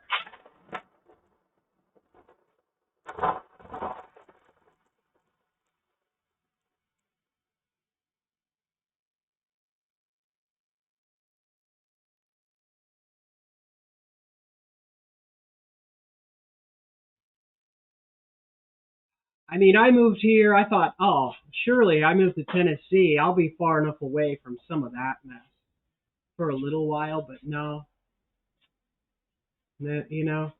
Honestly, it's so nice here that people are moving here. This is one of the fastest growing regions in the country because it's so nice here. People move here to get away from high taxes and strict like regulations and stuff like that. But then other people move here because the housing is less expensive.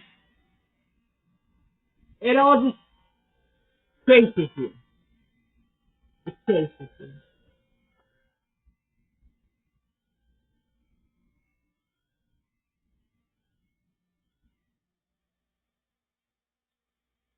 Valfly says sell them windmill houses without the brakes and watch them float away like fairies.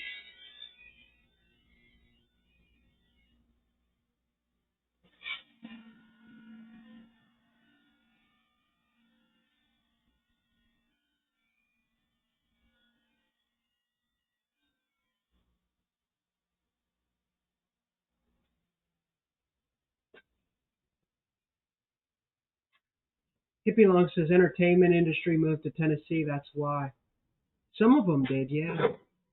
What are you going to do? Live in California? Yippee, you make a lot of money, but you spend it all. I don't know. Because we live there. Uh, I like it here. Don't get me wrong. I know the way she goes, right? I don't want to even seem so pessimistic about it. But like, come on. I don't want to be stupid about it either. Like, you gotta have a place, you know. If you're gonna stockpile cars, you gotta have a place where you know you can sit on them. Like right now, the economy's kind of taking a dip. Now's not the time to be selling your best stuff because you're not going to get, you either should have sold it 5 years ago or during the pandemic when people were spending money like there was no tomorrow, and people were getting the stock market was and people were getting free money checks and stuff like that, and they were giving out loans, and people were just buy, and that's here, sell it. It might be 5 years. You hold on to something. If you buy something right now and you can hold on to it reliably, investment quality, take care of it under roof, put it up on stands so the suspension's not, let some of the air out of the tires so you're not getting cracks and stuff. Spray some blood, just drain the gas out of it and let it just sit there in a nice climate controlled shop. The value will probably double, People will sell their car. They'll be selling their car for Freiberger. He's selling those cars. That one car, what does he want? He was like asking like 24,000 or whatever. 5 years from now, it'll sell for double that, $50,000, and the person who buys it will feel lucky to get it. Is that a good investment risk? But you got to have the money, you got to have the spot, you got to have all the things. The government thinks they are your parents, even with the smallest things, says Mexican Spec.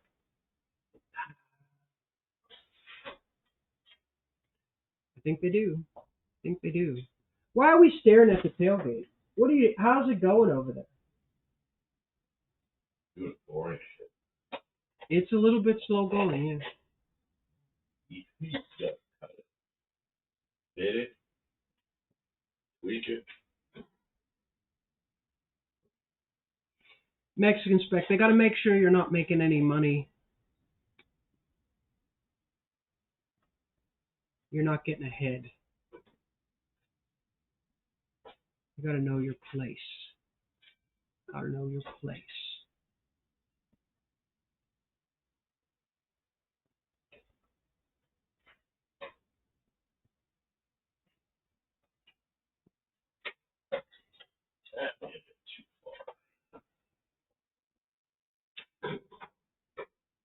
We used to see one car a week. Now it's one every day.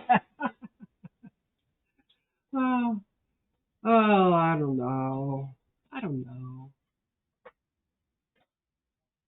If I really wanted to be alone, I could move, out west. There's plenty of open property and with no one around but a tumbleweed, but that's no fun either. We've got good internet here. It's a quick trip into town. We got a Walmart, and I went to the comedy club. It was only like a half-hour drive to. There's a little comedy club, and with restaurants, and all the things. They're within a reasonable distance, and yeah, we're not too far from civilization. That's good. The taxes are, I don't know.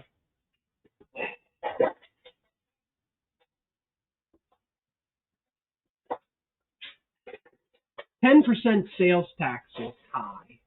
I think that's kind of high. But I don't buy a lot of stuff, so that helps. Valfly says the best place to hide is an old missile silo, but they sold them off to the higher bidders, so I'm out. Best I can come up with is to build an earth contact home and mow the roof. Well, you're not allowed to build that anywhere near civilization. They've got zoning, and it gets all muddy, moldy. Hippie Long says money has lost half its value in the last 6 years, so actually my car value is nil. Yeah, I don't know. Yeah, that's why 5 years ago when I retired it was worth something. Now I can't do anything. Mexican Spec says, are there fines in Tennessee if you don't renew your registration on time? No. Not if you don't get caught driving Unless it. you get caught driving. Get caught driving it, yeah, they'll fine you, but I don't know what the fine is like because I don't do that. But if you don't renew it, just you better not get caught driving it.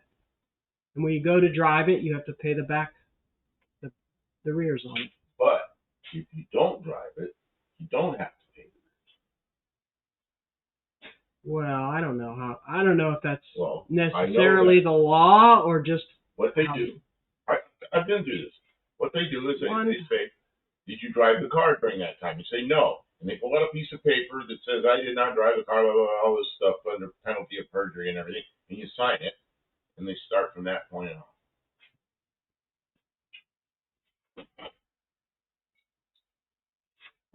Blue Grit, Walter of Blue Grit Garage says, I saw 66 F100 with nice patina, no engine or transmission for under $1,000. It is talking to me. Yeah, I hear you, Blue Grit. Yeah, if it's got a title and it's not a rot box, that's.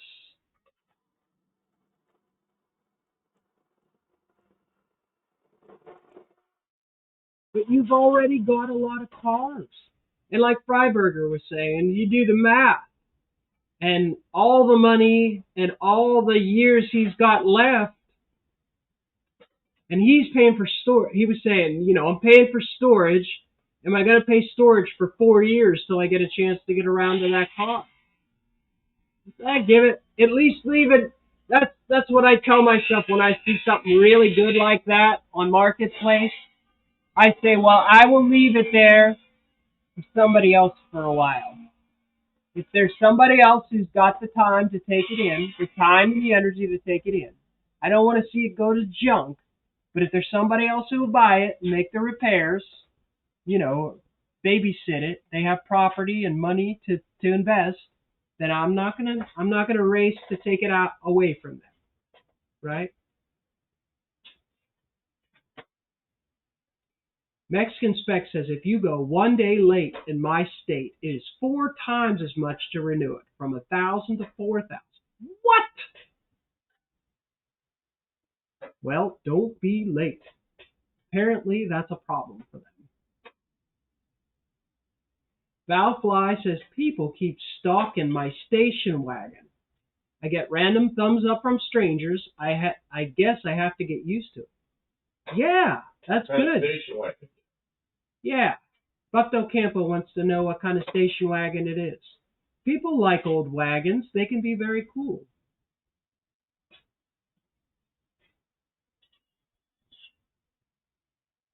Stray Bullet, it's always something. They're always trying to find another grift. Now if I can only keep homeless people from stealing my fake rally wheel center caps. Oh, I'm sorry, Valfly, that people are harassing your... This is why we can never have anything nice.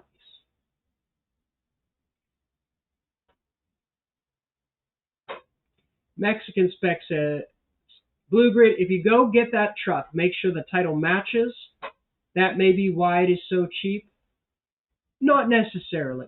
That seems like I've seen stuff in that neighborhood, maybe $1,500 or whatever for a rolling body, a roller, no engine or transmission, but otherwise a whole truck.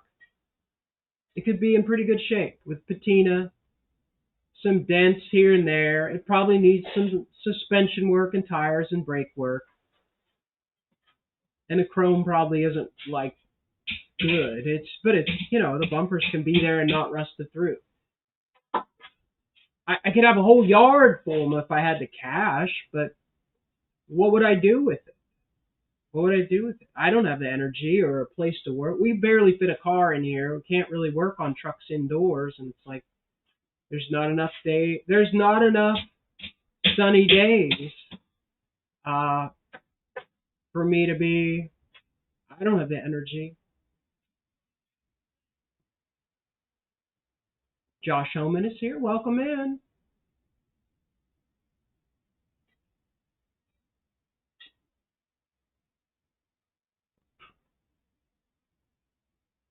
Blue Grit says as long as you have a title and pay personal property tax, as long as you do not drive it, you can get plates whenever, especially if you get historic plates. Blue Grit, that stuff varies from state to state a lot. Sure does. In some states, if you get historic plates, then they limit what you can do with the vehicle. You can only drive it on Sundays or so many miles. They got all kinds of rules. And then in other places, if you have historic plates, the vehicle's condition has to warrant historic status. So you have to show that it's historically significant.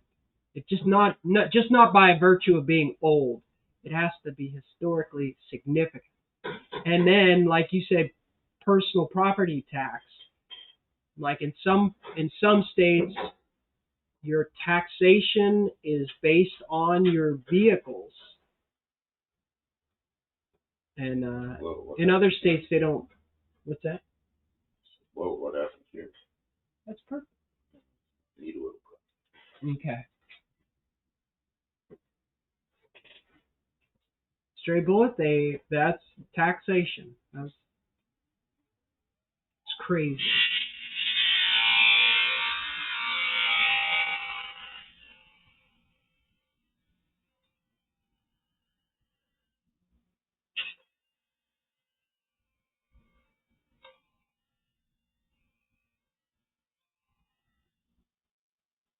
Valfly says it's a 94 Caprice wagon.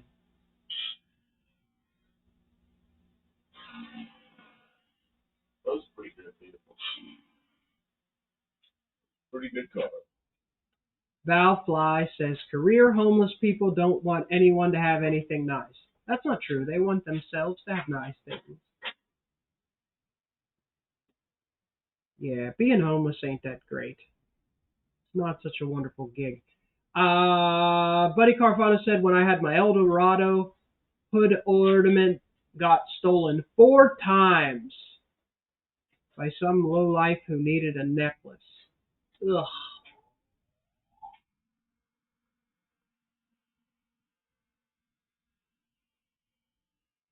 Thing about Tennessee is everybody here has a gun, so people think twice about intruding on your property and messing with stuff. That's one of the good things about everybody here having a gun, is people don't mess around in some ways. Not that it's worth shooting somebody over a hood ornament, but I don't know.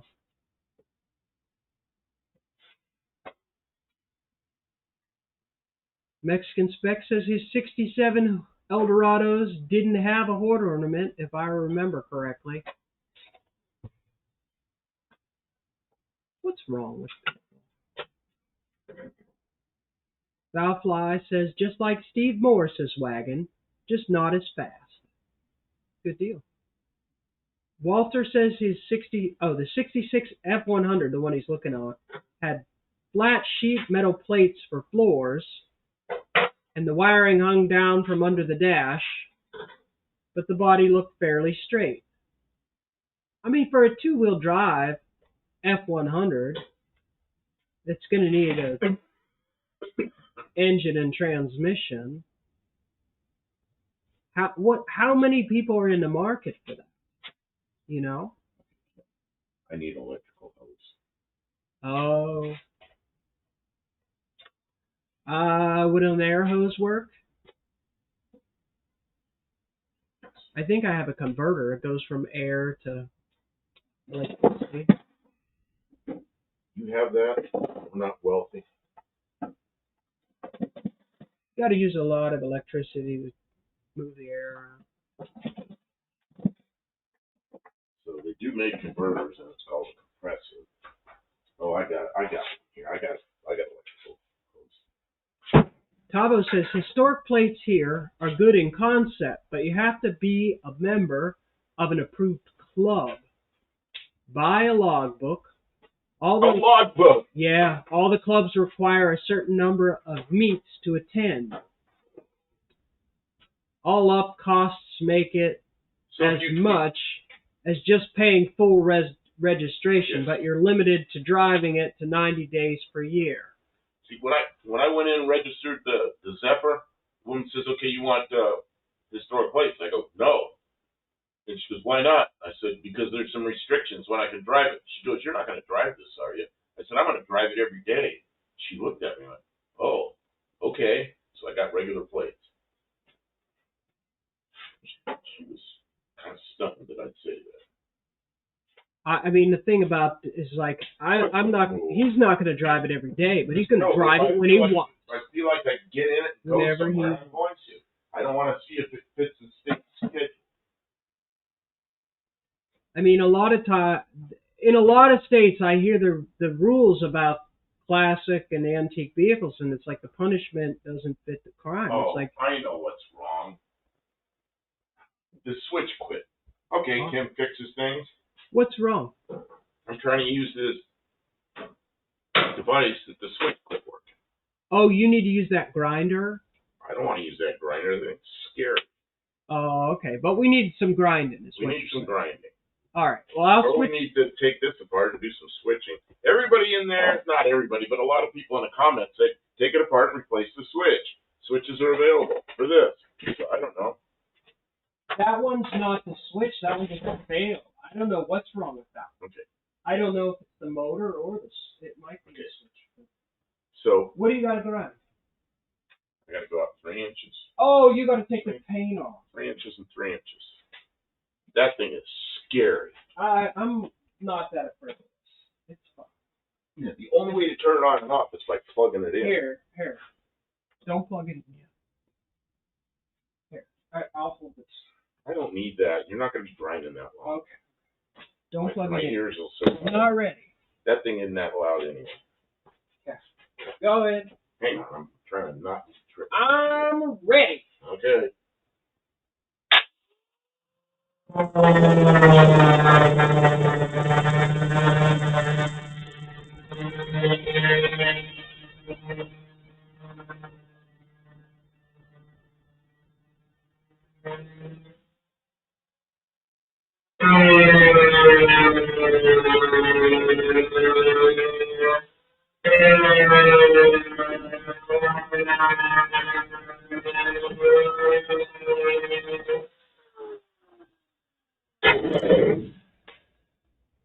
First, lift that glove.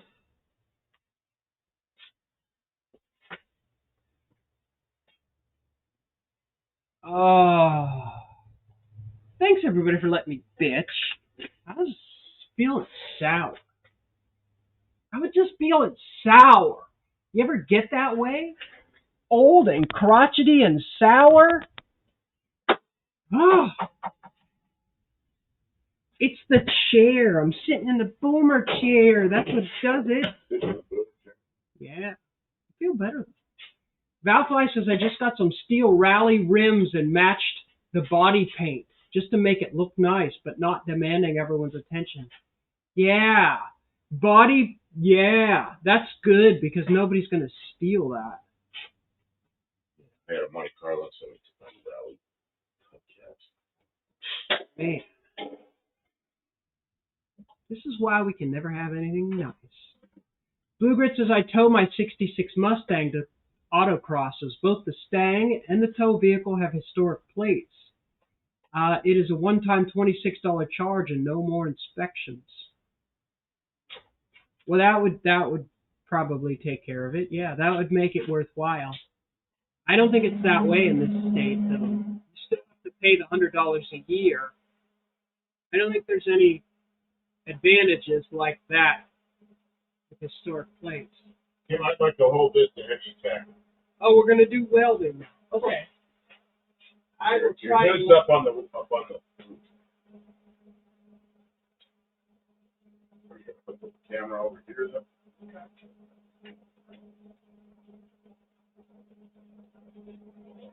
Okay, I'm gonna set you guys up so we can weld.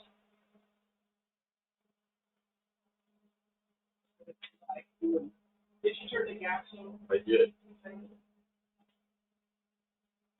Start from side.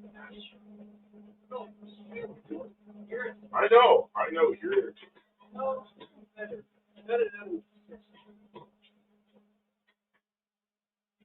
Really? I needed to sit down.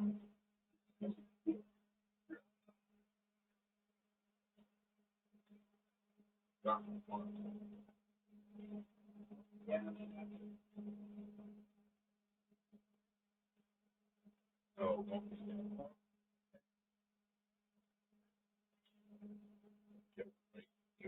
not on the edge. Gotcha. Okay. I had to close. Yeah.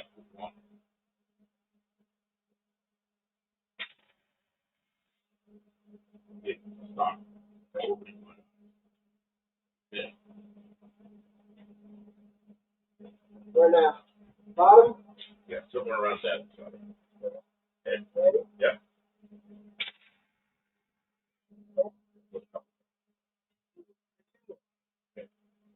Yeah.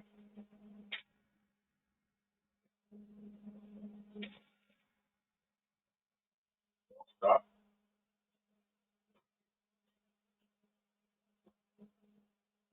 Hold it. Yeah. Okay. I'm ready.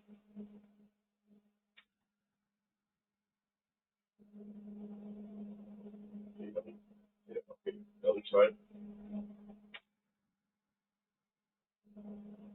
Yeah. I'm out of there. Looking away? I'm looking away.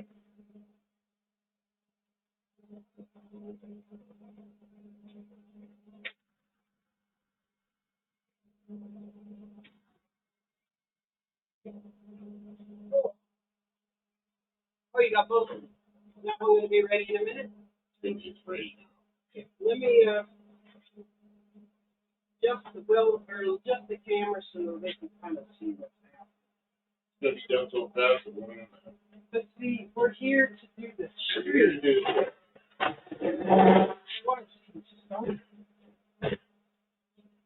Even if they can't. Looks like I spent an hour doing nothing. Well, it's just this is tedious. It's actually moving along 6 inches at a time. That's what she said.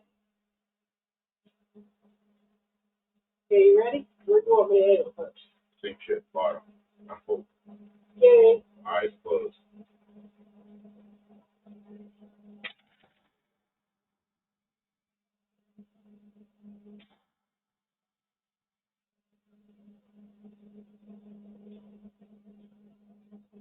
That actually fits real good. Okay. Yeah. Look away. Yeah.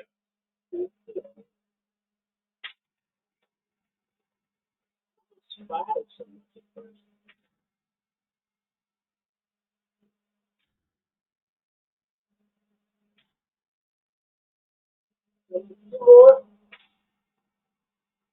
That's all the metal I have. Making some more metal. Hour or so, I'll be ready to.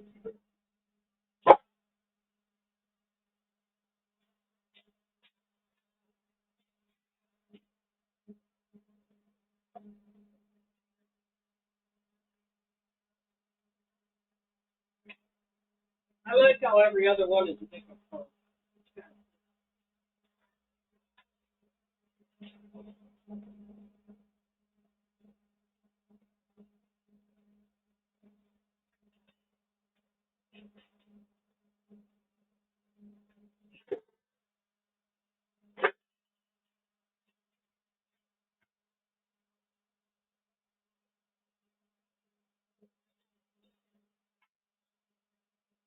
Val says, I have a spare wagon, the 95. It tore the rear frame from bad welds from the factory or stress from my rear locker. It'll be a while before I can get to those trapped welds.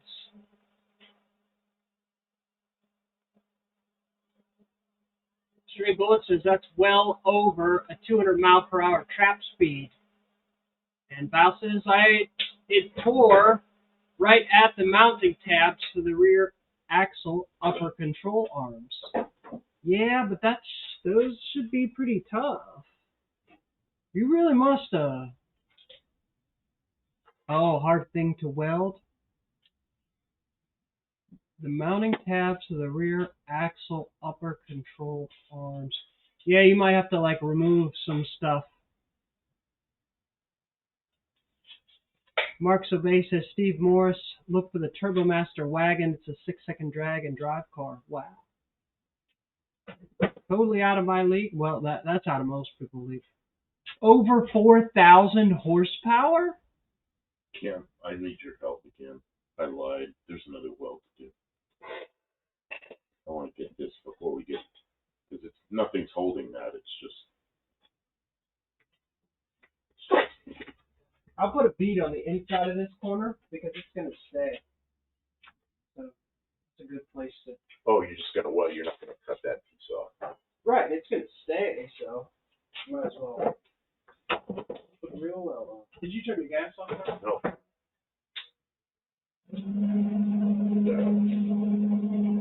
Good. Yep.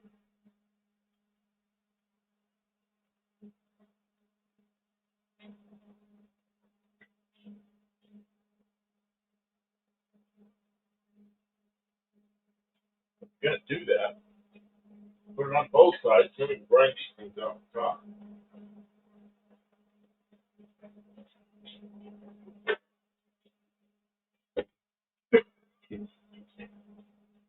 If you like. Okay, don't look. Now look.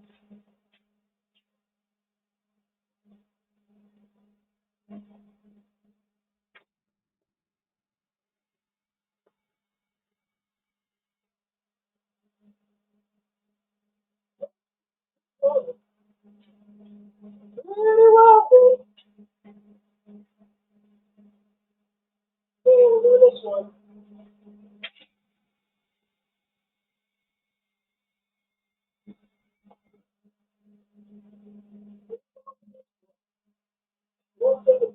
In. That ain't going nowhere.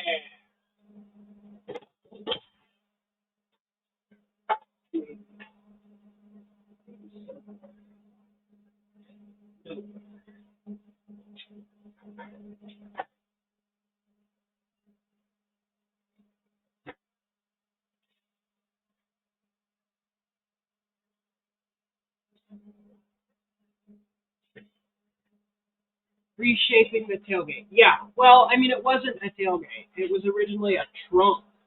So we're turning the trunk lid into a tailgate. And we've created like a top rail situation. And now we got to bring the whole body up to the top rail, which is reminiscent of what they did for the Australian Ute. So that's what we took cues from that, and we're kind of replicating it. Okay. But the Ute tailgate is different than this. Can we finish this?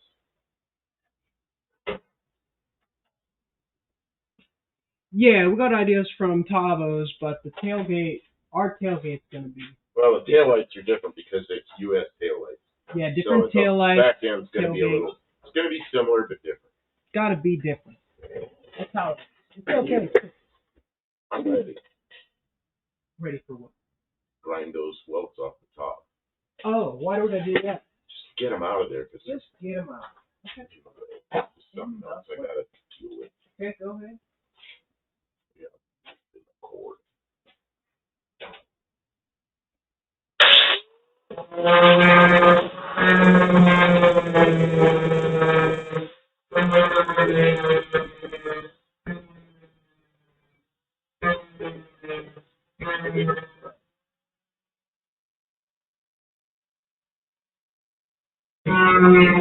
You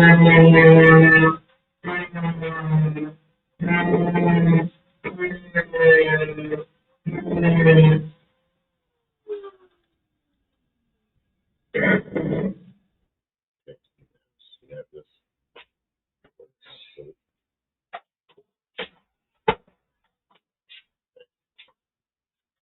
Get this thing steady again. Yep.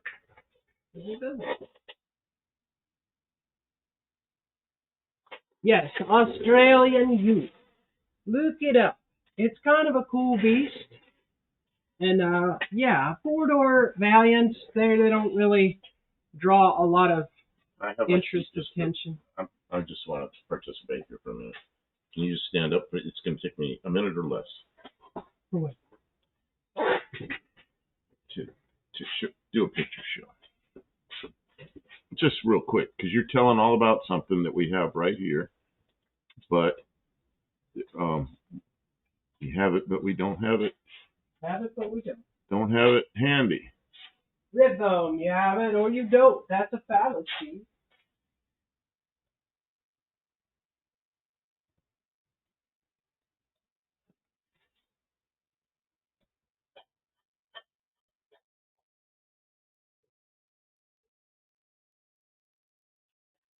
And there is an Australian Ute. That happens to be Tavo's car. I don't know if I can move that around. No, I don't know how to move it around. Kim might know how to move that around. If you click it on, if you click there. There I go. Yeah, there you can see the front of it's a little different. The back taillights are a little different, but you can't see them. But anyway, that's what the Australian one looks like. And this is, dimensionally, it's the same. Some of the details are a little different. Okay, why'd you take that out? I just put it away. So it's not in the way, and you got it out. What's in the way?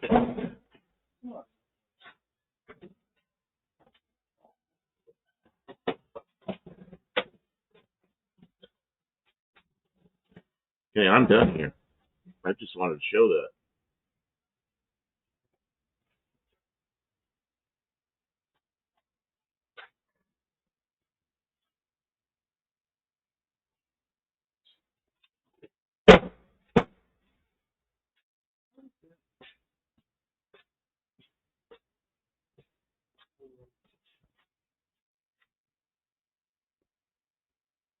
Oh, what? So you're back to working on this, or what? I like it. Looks. I like how it looks compared to when there's not. Okay, so you can, nobody can see it. Because the camera's in the position that doesn't show it. But if you can imagine, I suppose. It's starting to look like the bed of a truck. Starting to look like the If bed of a you truck. use your imagination, you could see that it looks like the bed of a truck. Wow, you cut that thing way further forward, didn't you? Well, yeah, but that's so you can get to I the. guess we can still reach So back you there. can get to here. Maybe we need another one back by the taillight. No, because You can reach it? Okay. You can reach back there and I Well, screw with the nuts. most of the time, you know, if you're just replacing a light bulb, Nobody can see that. and then there's Well, maybe they can see it a little. around on it. Yeah, right there. Someone just block the welder for now. Ready to weld. Yeah, there's that piece you just put in there. Well, now there's a The hole right there to get in. It's an access hole. We'll have to make a plate over we're gonna that. bend these sides. We'll make a We'll make an access cover later. code for it. We could just have a couple screws on. Fine. Just a couple screws. So you can get to the fuel filler neck right here, and you can install the screws for the tail light when it's time. Ta-da, there you go. It's a little bit of a long reach, but I think the Australian one has two covers over there. I think it does too, but I don't think it. I think we'll just Live with it the way it We'll big kid it. We'll get through.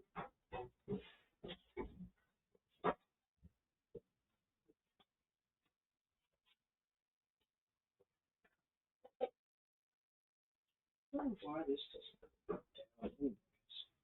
Are you back to working on this? No. It's warm. It's still warm.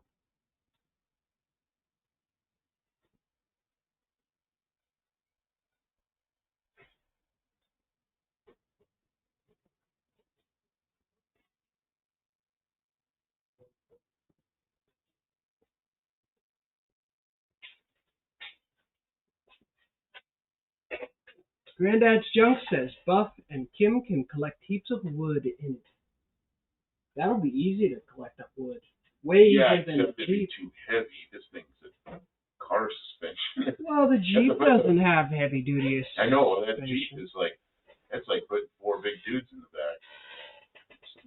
You can feel that. I know, I've driven and I can feel it when there's wood back there. This thing, yeah, we can play air shots or something. Valfly says the Utes look neat. Stray Bullet says it's fun to watch something that shouldn't go fast when it does go fast. Yeah, and it's cost a fortune to make that happen. Just don't turn it back into a jacuzzi. No, that'll be bad. No, just got the little bitty light duty rear end. Tim says he's got his sprinklers going. Weeds whacked and yard mowed.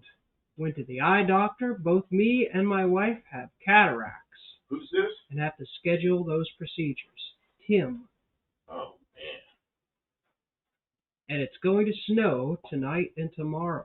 You're back to that again? I thought it was summertime up there. Snow is against the law. Someone's going to have to go out there and apprehend that storm. Bruce Culchin got a Dairy Queen advertisement. You get 2 points. Bruce, thank you. That's cool. Dairy Queen. Now I know what I need. Is the official ice up cream sponsor of the Del Campermino. You might have to check that camera because I moved it. Hippie Long is offering assurance to Tim that he will be amazed at the repaired vision. So there's that to look forward to, Tim. They're pretty good about how doing those cataract repairs these days. They've been doing that for a long time. I don't know. I don't like eye surgery. I've had eye surgery. I don't like it. I don't want no more surgeries. Unless I need it. But I don't know.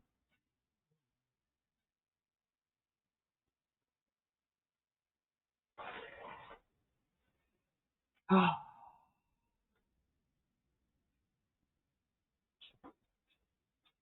Tim says Kim did a good job getting those trees off the garage. Thank you. It needed done, and I knew it did. And he helped, and it wasn't too bad. We have some trees around here that are way bigger that I couldn't handle without. We'd have to hire someone. So I'm glad you can't let them get too big. Stray Bullet says he just watched 2 super long advertisements. I'm sorry, Stray Bullet. What were they about?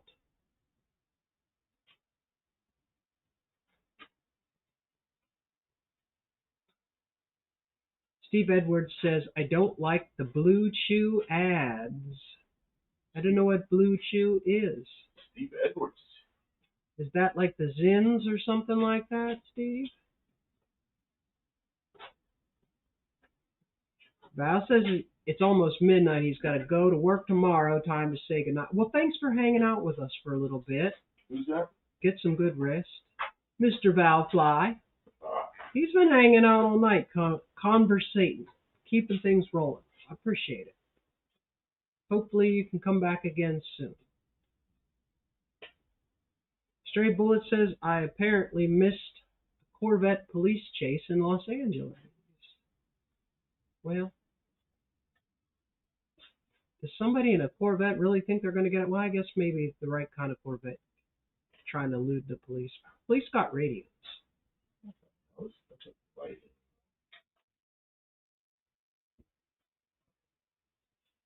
Hippie Long says, thank you, science and the medicine man. Yeah, science. Stray Bullet says, I have no idea, Kim. I wasn't paying any attention. Well, that's understandable. We were just zoning out. Valfly curls up in his matchbox bed and dreams of his and hers wagons. Yeah, that sounds nice. Oh, I've ruined another. Oh, Steve Edwards says it's fake Viagra. I guess that's the thing.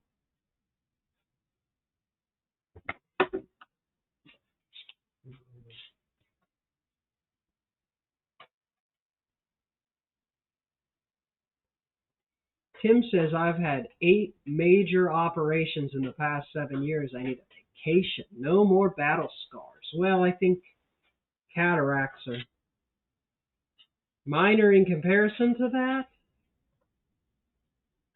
Don't think about no new surgeries. Just think about decreasingly severe surgeries. Maybe? I don't know.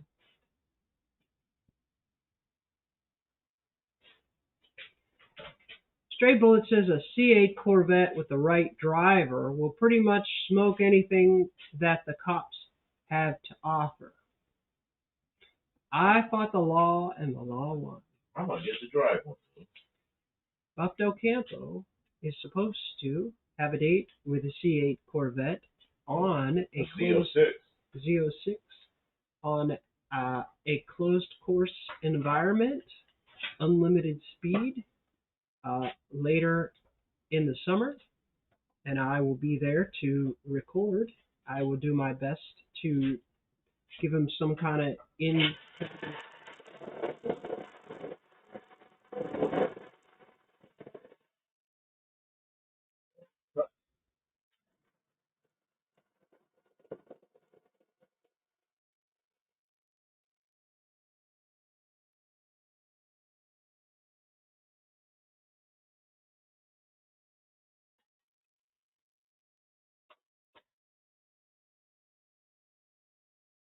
yeah, we're going to do our best to record it as much as we can. We'll see how it goes. Hippie Long asked, did you guys draw a line to follow on the top of the trunk? We did. Yeah, and we've been leaving it there and just cleaning off the paint for each little section as we go, so we don't lose our line. Stray Bullet says, if you've been getting chased for long enough to pick up a helicopter, you probably aren't getting away. That is, I agree. Yeah. Hippie Long says, Tim, the eye is the second to the mouth on the fastest healing. There's that. There's the positive of that. They do heal fast.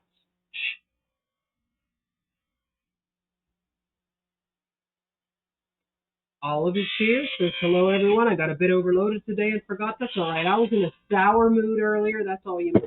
It's me being bitchy.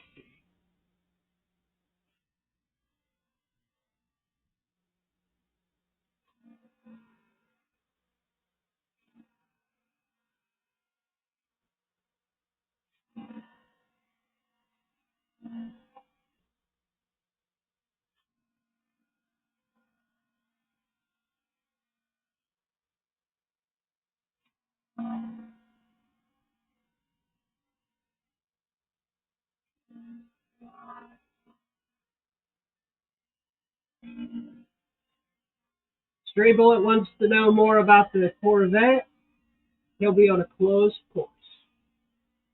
So in a circle. I think it's banked turns, too. I don't know, 3 laps or something. It's one of those fantasy drive schedule things. I don't know.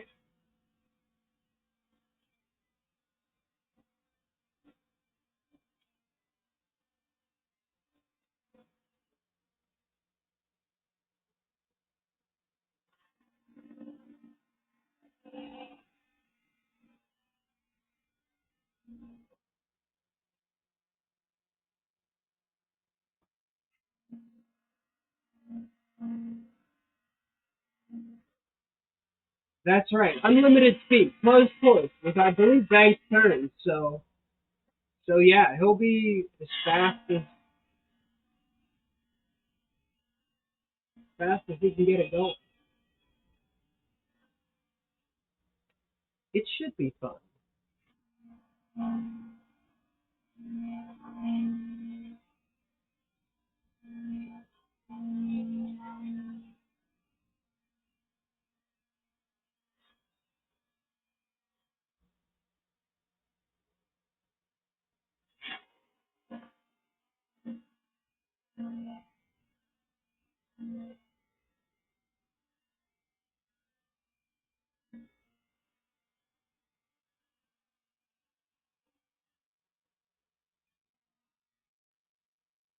Granddad's Junk, I missed who you were referring to. I saw that you did say it. Let's see. Uh, Mariba Performance. Sometimes got a foul mouth, but he makes good horsepower. Okay. I don't care. I'm not spoiled where somebody can't swear.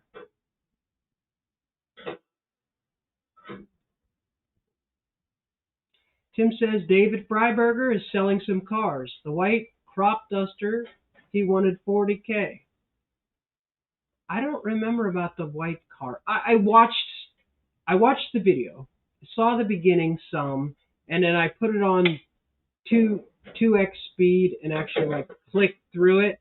I wanted to see what he was asking for some of the cars, and considering the amount of investment that he has in the vehicles and their condition and their pedigree, like they were television cars owned by David Freiberger or Roadkill or whatever, he wasn't really asking crazy prices. Like, I can't afford them, but somebody will probably buy them for the prices that I hope that there's people out there that are willing to buy at those prices, because if not, that means that the economy gets really bad. But yeah, I mean, they're not just cars that someone pulled out of a tree row. Somebody's worked on those cars. Stray Bullet says he's permanently on the YouTube blacklist. Who is? Well, darn it. Stray Bullet. Why is he on a YouTube blacklist? I don't know. Isn't he the one that doesn't show up sometimes in the chat? Oh, because you gotta be. You can't. He won't show up if you're in top chat. You gotta be in live chat. Yeah. They don't like his name.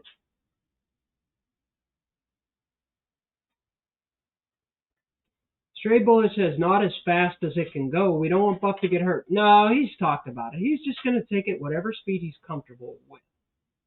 And if, see, he's not going to get that many laps. 3 laps, which is not enough to really understand the car. Yeah. I should just tell everybody what I told you. We'll see how you feel closer to the date.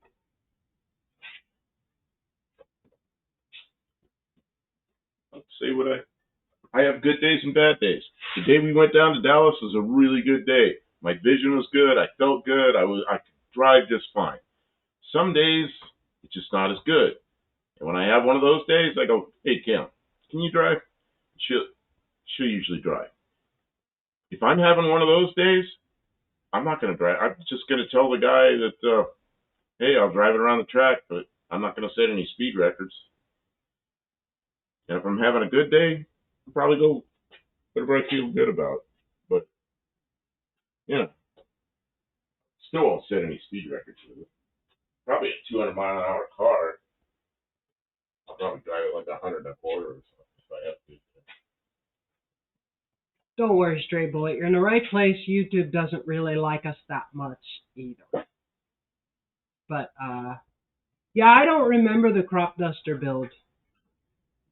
But the other builds that he wants to sell the cars, so he tried to set the prices. And the other cars that I saw the prices, like you couldn't build the car for what he's asking. You know what I mean? Like you're getting your money's worth, but you got to have the money in the first place. So Tim says, so if I get famous out here, can I sell my demon for $50K? One owner only went to church in it. Tim, no. But if you get famous and the car is in really good shape, you can probably get what it's worth. I don't know what that is, though.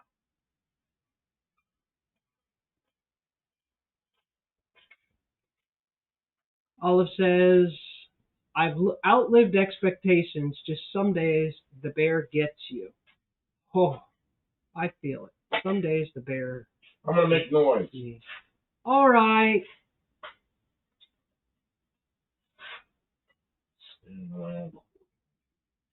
Get this touch. Stray Bullet says, I got kicked out of a Ford event once for driving their vehicles way too aggressively. Wow.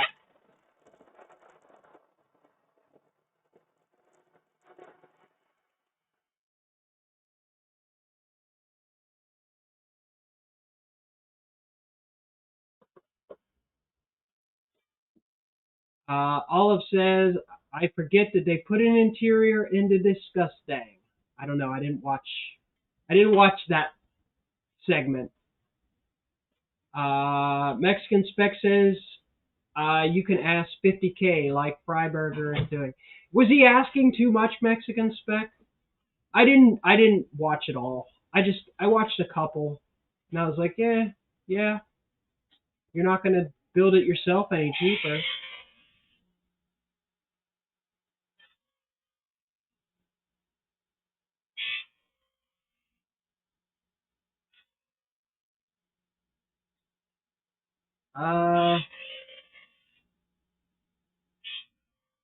Granddad's Junk says, Kim just looked it up.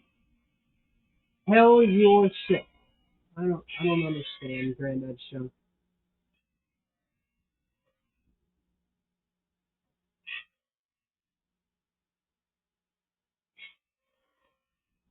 Buddy Carfano says, I don't want to see Buff get hurt putting Corvette into a wall.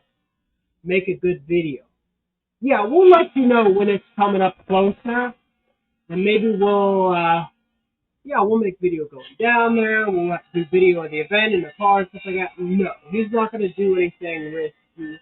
And he's required to have a safety guy in the car with him, like a track person in the car with him. He's not. He doesn't want to get hurt. He just wants to enjoy it. And he's not paying for it. It was gifted. It's like a package thing that was gifted to him by his son.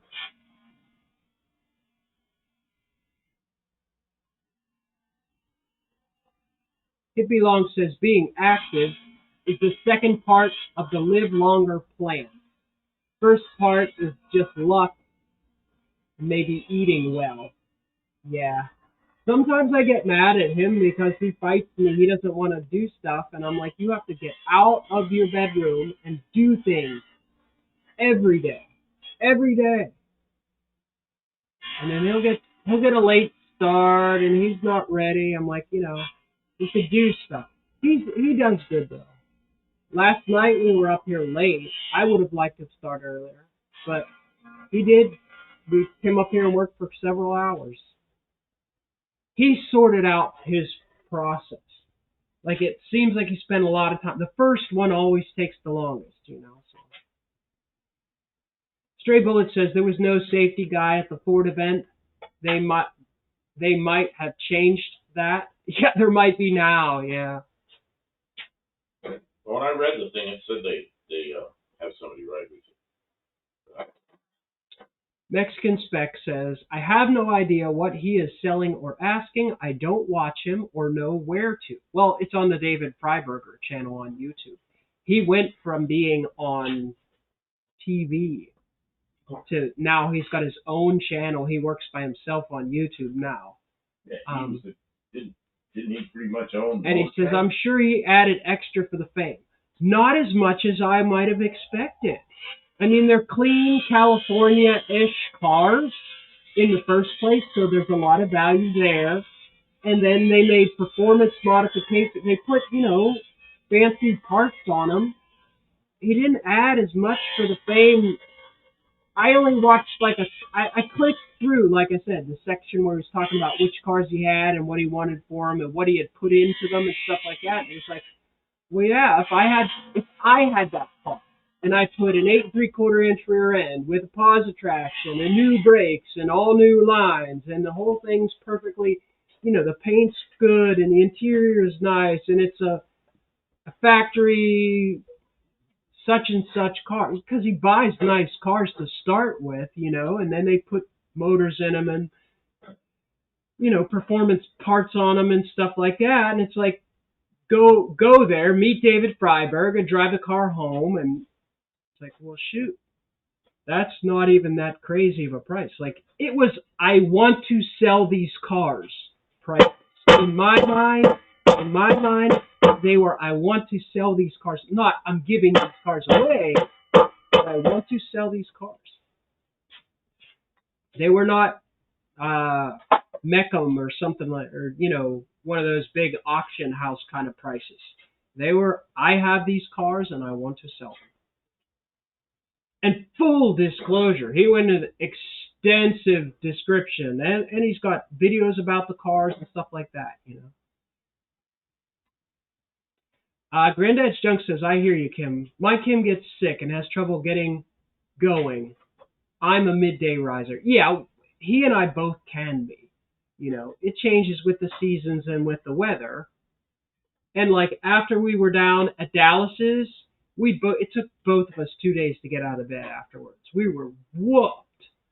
I mean, it was worth it, and we expected it. What I have 2 hours sleep, and then I drove down there. Yeah. I mean, yeah, like we had to change our schedule, and we had to. It was worth it. I don't, but it was tough. It kicked both of our butts. I'd do it again though. What year was that where they didn't have no safety guy? Stray Bullet says it was 2013 or 2014. Olive says there are likely fans who are attached to any given build they knew on roadkill. Yeah, and this is an opportunity for one of them to buy one of those cars. Not somebody who's, yeah, it's a celebrity car. And you're getting it for, an attainable price. If that's your dream car, I think they're attainable prices. They were not sky-high prices. The 40K car, I'm not sure what that was. It might have had 40K motor. You see people selling motors for 10 grand just for a motor. Mexican Spec says, is $10,000 a reasonable price for a 225 slant 6 Duster that is clean inside out and mostly original?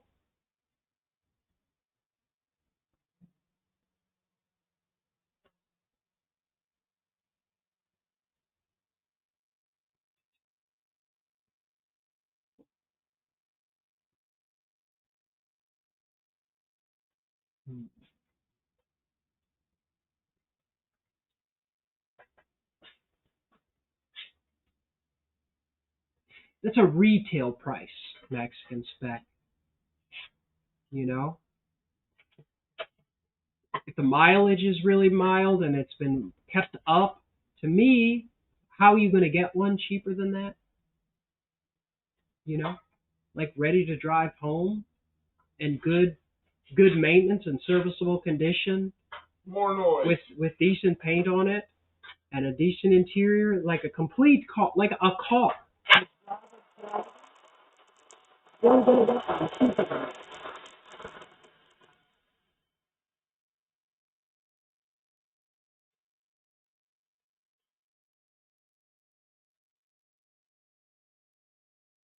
Mexican Spec says, I sell retail. Of course you do. Yeah. Yeah. Well, Where are you going to go and to me, just a retail, buy a car like that from retail anyone car, retail? To me, a retail car is one that people are going to expect to drive and not work on it for a year first. That's right. It's something that And they're going to like drive we buy, right now. We don't buy stuff at that expense, but then we work on it for a year. But still, I pay $5,000 for my car. Mexican Spec says we don't look at mileage on a 55-year-old car. Not really, no. Condition is way more important. But if you have a 55-year-old car and it has documented very low mileage, it is going to bring more money than a car that looks identical and drives identical and everything else is equal but has double that mileage. Because that's just the way the market is. But if the car that you want is a Dart and you're good with it being a slant six, I mean, yeah. Where are you gonna get one that you can drive home and enjoy for under 10 grand?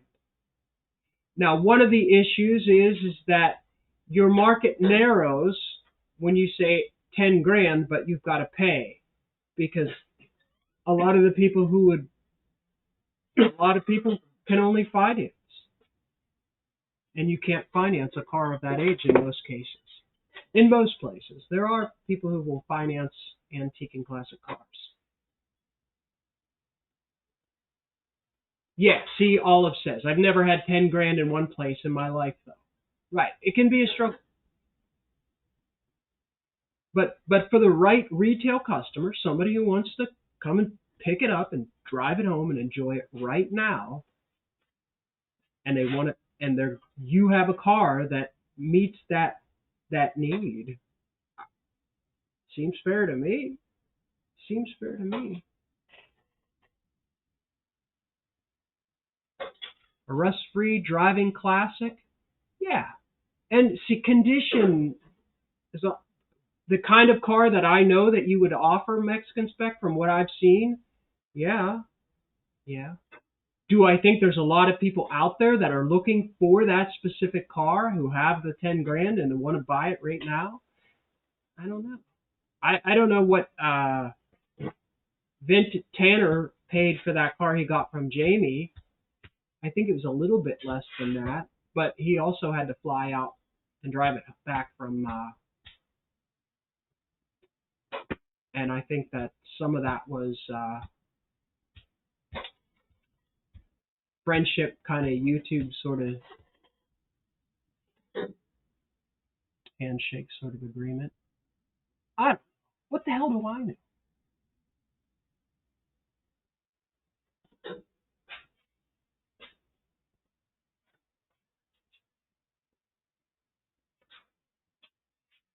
Freaking poor.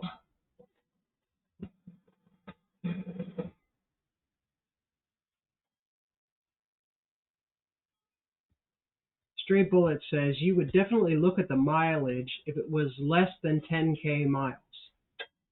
No, there are no cars that have less than 10K miles. There's a few completely rare, museum cars. A couple of them come up now and then, but that's such a rare thing. Mexican Spec says Americans think mileage matters. People ask me how many miles does a 50-year-old car have. I answer them all of them. It's true. Exactly it's right. True. 50-year-old car. What makes the difference is condition, how people kept it. Condition, yeah. Yeah, and what's been done to it. Some of it you never know. There's some risk in buying a 50-year-old car. Yeah, and I mean, here in Tennessee, the cars don't rust away, so they get driven and driven and driven and driven. I see vehicles that have 300,000 and 400,000 miles on them, and I think, wow, it looks okay, and it runs and drives, and so blah blah blah blah blah. It's like that vehicle might be on its second or third engine and transmission, but the whole thing's been rolling down the road 400,000 miles. A lot can happen, you know? You get metal fatigue, bearing wear, stuff that you wouldn't wear out up in other places. 400,000 miles? That's a lot. For this thing, What do you buy? We had broken welds up in the front. Yeah, bro. I mean, you got to know when you're buying a 50-year-old car that it is not a new car. You're buying an antique, and you have to understand it. That's just what it is. It's not even buyer beware. It's just you have to know that like a car that's that old it's changed hands. It's been around and around and around and around, bumpy roads and damages and repairs and different mechanics. And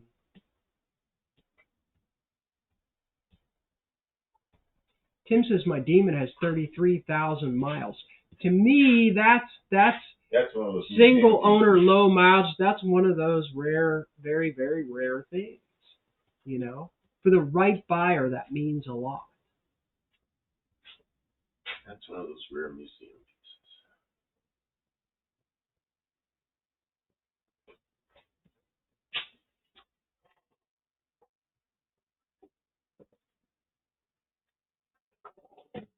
Mexican Spec says I have no way to prove low miles, so all I can do is tell you how many kilometers are on the odometer. Well, of course, Mexican Spec. You know, that's a whole niche market, the rare, ultra low, one owner, low mileage cars. You know, if that's your thing, then. And I mean, I've owned cars that were much older, and I had a Ford like Taurus, one of those jelly beans from like the 90s, and it had 58,000 original miles. It was from Pittsburgh.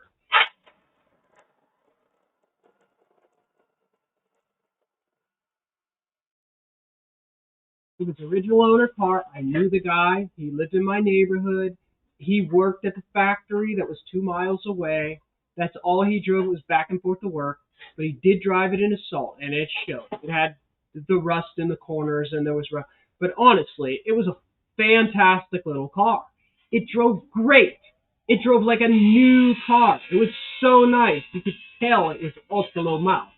And I'd known the car since he bought it. Like, I knew that he wasn't telling me fit, right? So, like, I knew for a fact that it was a low mileage car that only been driven to church on Sunday, you know? And it was better for it. But then again, it also wasn't a collector car. It's just a drive. Hippie Long says, any car I get, I re-gasket and seals, rebuild everything. You have to when they're old. Olive says old odometers would roll over at 6 digits. Yeah. But once the odometer rolls over, it's about condition. It's about condition. Because I've seen people just beat the snot out of cars and they were completely clapped out at 130,000 miles. Worthless pieces of junk. Nothing about the car was worth anything. They have just been abused. It should go to the junkyard. And I've seen cars with way more mileage than that had been maintained and cared for, and they deserved to be taken care of by somebody.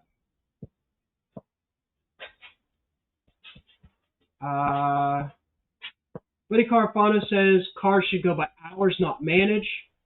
Yes.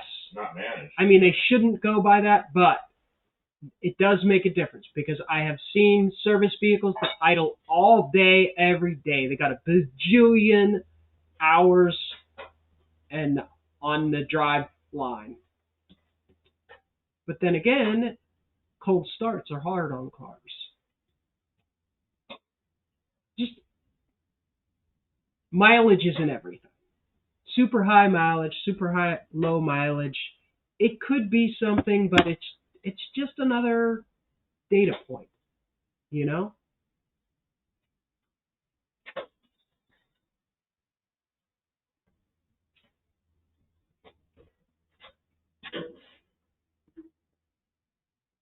Barracuda says, I know of a 63 Galaxy that got 2 miles showing on the odometer.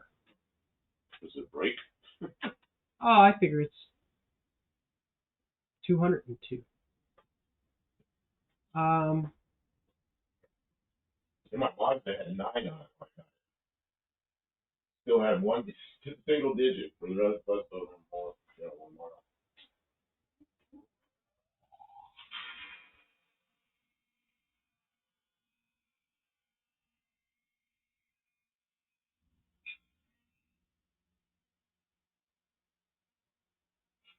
Granddad Shunk says, here's the big buzz. Any car 50 plus years still going must be a good car. Plastic cars won't last 20 years.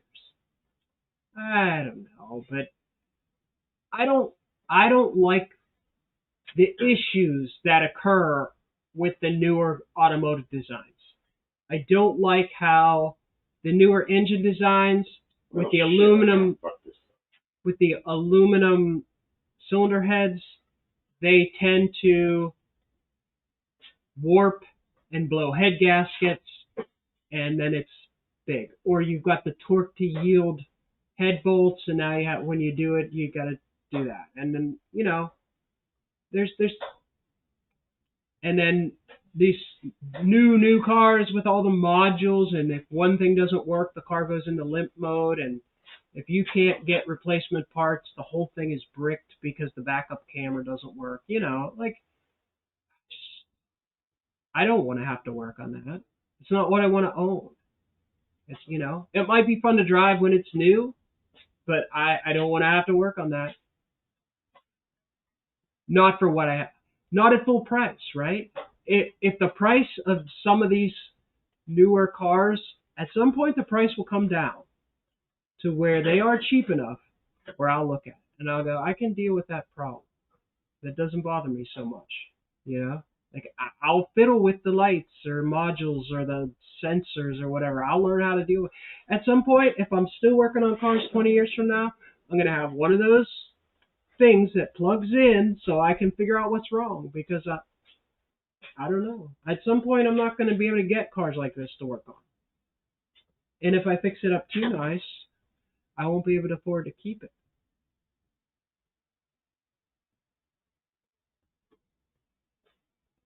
I need your cover. Okay. Straight Bullet says you want highway miles. Highway miles can be good if the cars was taken care of properly. So I used to like the highway patrol cars from over in the Central Valley in California. They put a lot of miles on, but they didn't. They were easy miles. Cruising down the highway. Yeah, just rolling. Not like in LA where they stop and go 70,000 miles. Right. Okay, you want to do this?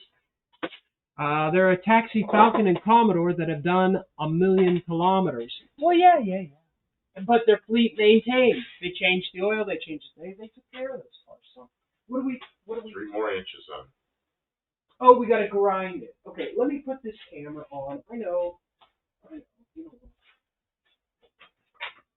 This is in my way. Can we get this? Can we move? We're going to use that next. It's just like 2 little grind shots. They can see it from there. They can see it from right there. We're going to move her. Oh. I know. We're in the entertainment business here, so we got to show everything. Got it. And I'm too impatient.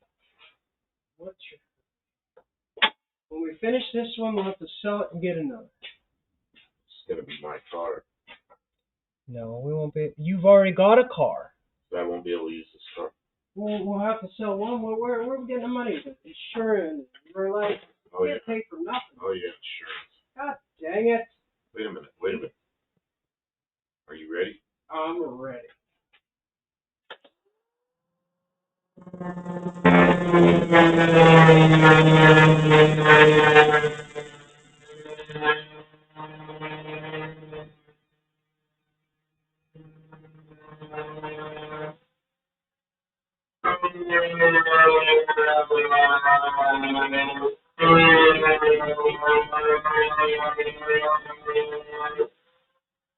I think so. It's gonna be a minute. I'm gonna extend that line. Okay. It's a little easy. Put that something with the weld.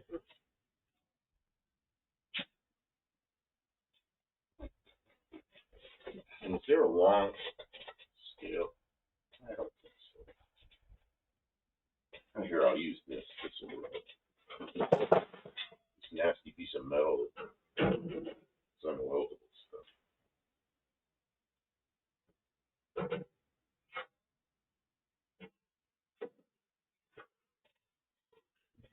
Josh Homan says it should be in a museum somewhere. It's a car. Drive it or don't. But this thing?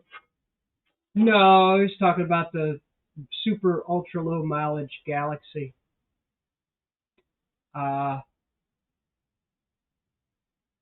Stray Bullet says, my biggest question would be, why would somebody keep a Galaxy for 63 years? All right, Stray Bullet, this is proof of time travel. Somebody back in time bought the car, never drove it. Who has money to buy a new car, park it, and never drive it? Where's the fun in that? Where's the sense in that? There is none. There's no way to explain or justify it. It doesn't make any sense. Time travelers trying to mess with the economy. Hey, Kim? I'm setting up for a weld. That's why the military, when they encounter aliens, which is just time travelers in disguise, aliens, they shoot them. That's what you get. Don't be time traveling. Messing with the space-time continuum.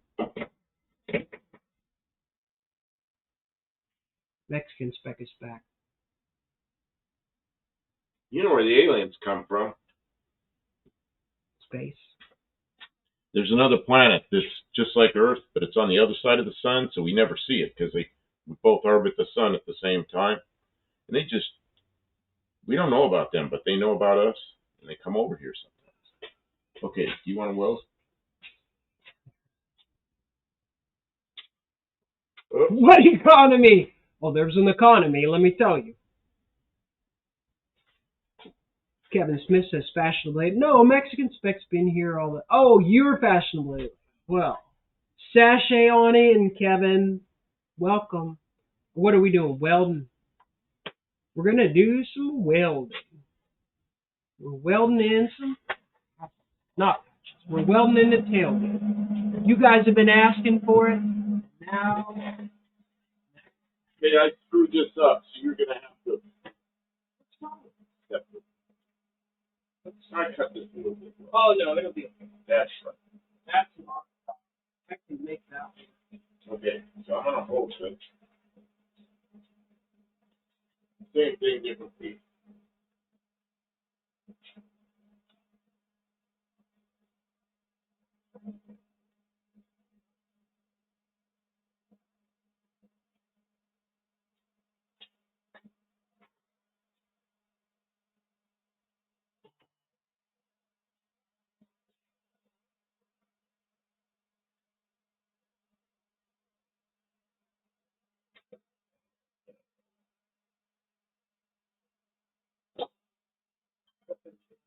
It just didn't come out. Struggling with the mix. It's a little bit big. Okay, I'm ready.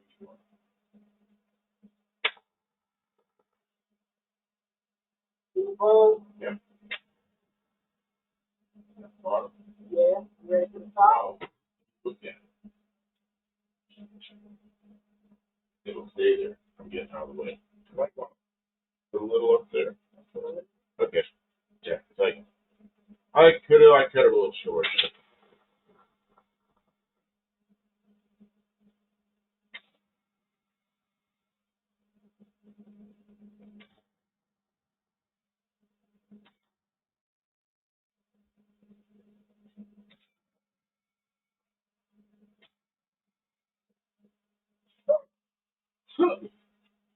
Oh. You got the other one. Let's go fast.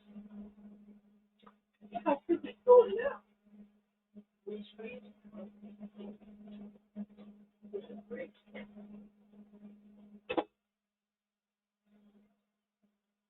I had it perfect.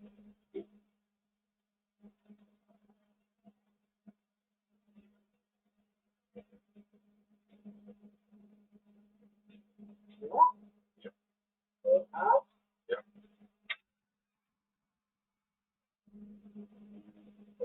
Yep.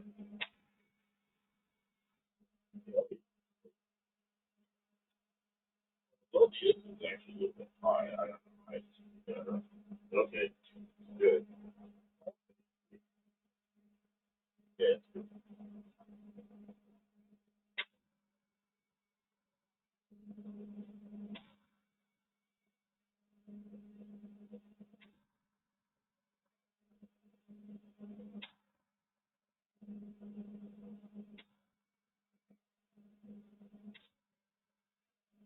Right.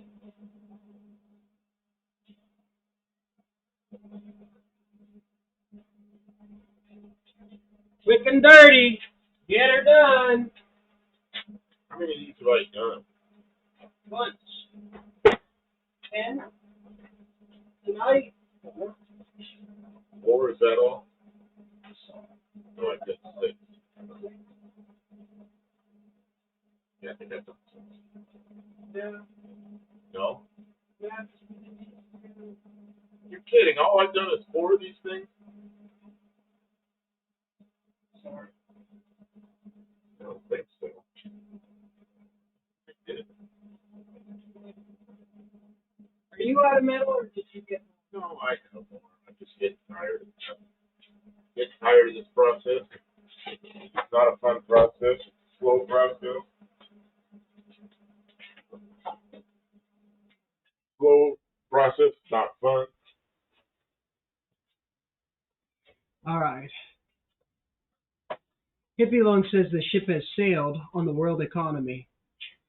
The ship is sunk. The ship is trapped in a boycott or in a blockade in the Middle East.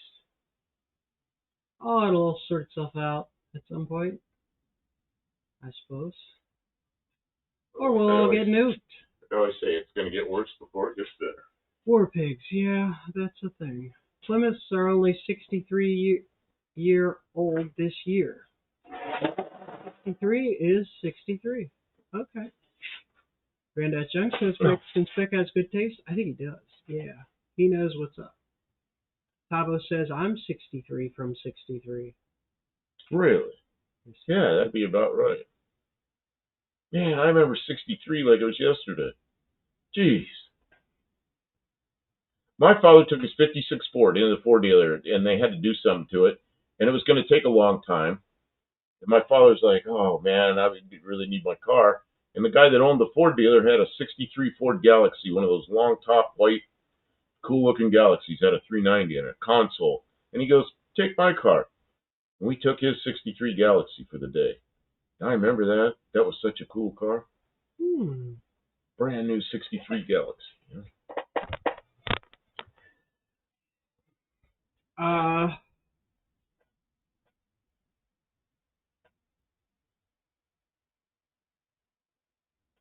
I didn't say it was yesterday, Mexican Spec. It just, I can remember it like yesterday. I can't remember yesterday like yesterday, but I can remember 1963 like yesterday. That's an old person problem.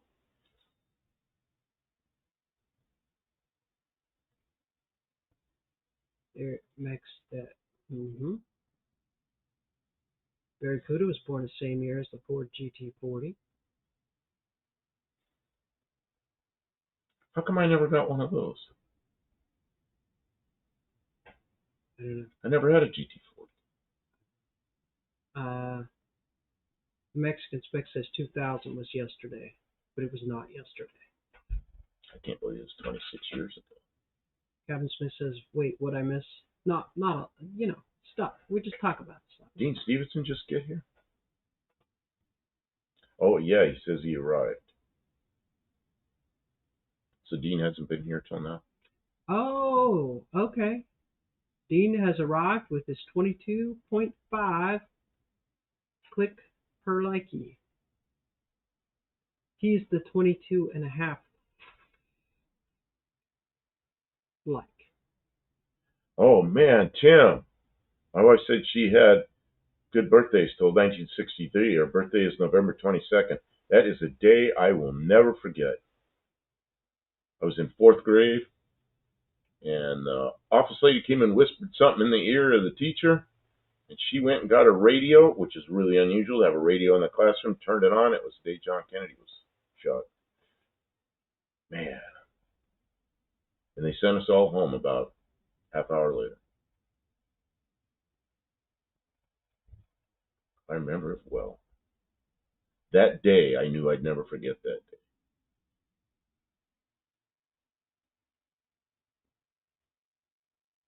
I have a couple of friends with birthdays on November 26th.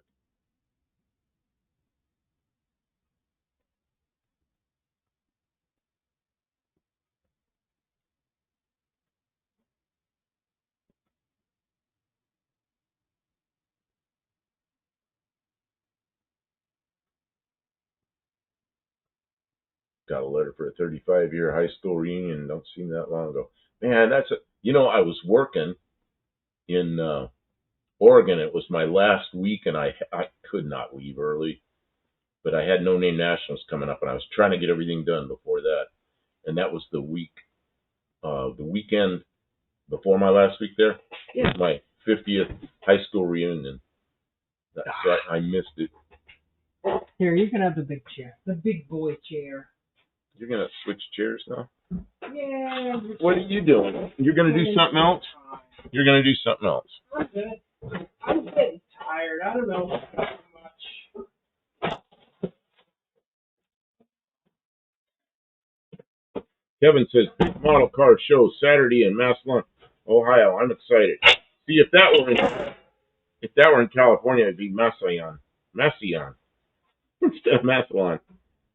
When I first moved out to Ohio, I saw that name. I thought that double L was a yes sound because I grew up in California.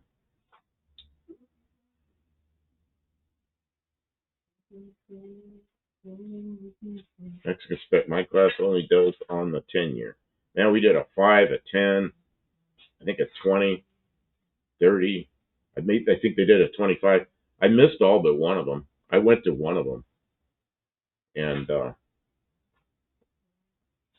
actually, it was the night before they had a get-together at some big hamburger joint, and I went to that. But then the daytime one, I didn't have any money. Does that sound about right? It was a big old formal thing at some fancy place. It's like, guess I won't go to that. But I got to see everybody the night before at the big hamburger place. It was kind of fun. What's wrong, Kim? The shape of this is not right. It's not right. So it needs some hammeration or some cutting or some, what's it need? Or some thought? Probably some thought before a little bit of hammer, tomorrow. but not like a ton, not like sledge. So we've been here, well, we came in early, so we've been here 3 hours, Kim. Yeah. So. Trying to get some stuff done. But then Dean just got here, so. Yeah, we have a little bit of show. About fried burger, and we talked about hamburger, and we talked about Dallas Browns party. God, Kevin Smith says, I was laying by our heat register in the kitchen when JFK died. Mom started screaming and scared everyone in the house. Man, I was in California, so it was 10 minutes after 11 in the morning, and the teacher turned on the radio at 10 till 11, so we'd had the radio on for 20 minutes, and we knew that Kennedy had been transferred to a hospital, and then they came on and announced that he died, and that was just, couldn't believe it, you know? Like, that's something out of the history books, not like something that happens today, you know? Buddy Carpon says, I remember watching the Space Shuttle Challenger exploding in school. I was at work, and the woman that comes in the morning with the catering truck. Says the space shuttle just blew up. Oh, no. And she goes, yeah, it did. So I went in my shop, radiator shop number 2, turned on the radio. Yep.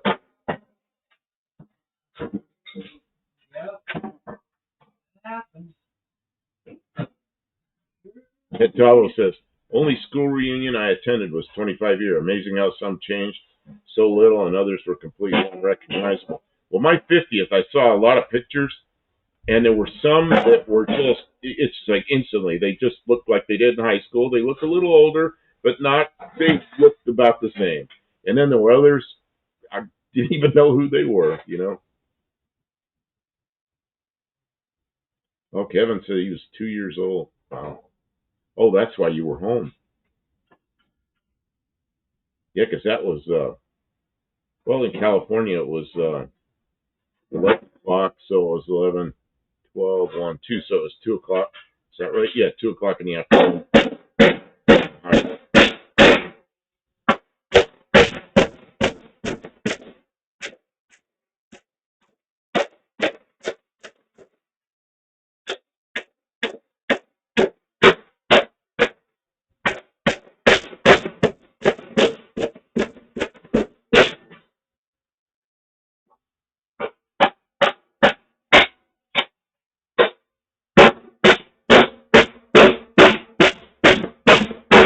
Jim's hammering. That's what I can hear the noise.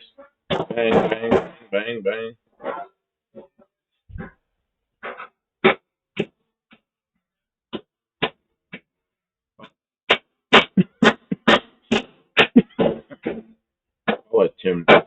I'll let you. I can't read it. You have to read it yourself.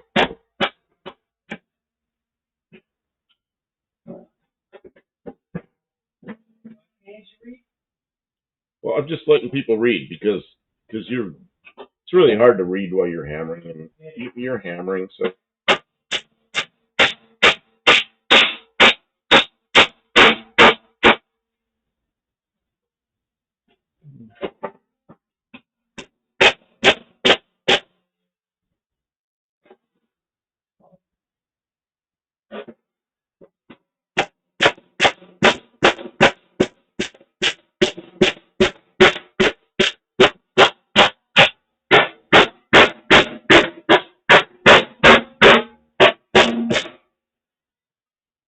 Kathy Sullivan. You know, I wouldn't even remembered that.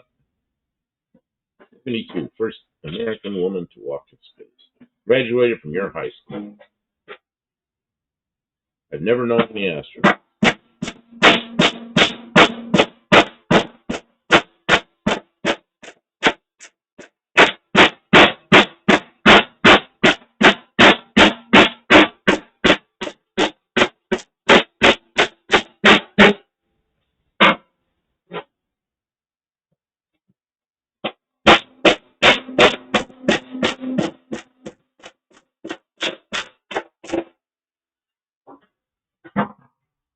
Yeah, Dave Reagan got shot. I was having a really slow couple of days at my radiator shop, and the guy, Matt, that I used to work for in the wheel line shop, he called me up. And he goes, man, I am swamped here. He goes, you know anybody that could work? And I go, I'm really slow over here. He goes, you want to come work over at my lineman shop for a couple of days? I said, sure. So I left my shop, drove over there, and it happened. I was listening to radio on the way over there.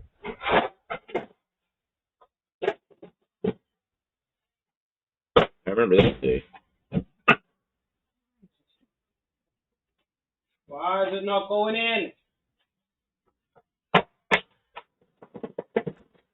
So what happens when you try to put Ford parts in a Plymouth? Do not piss me off.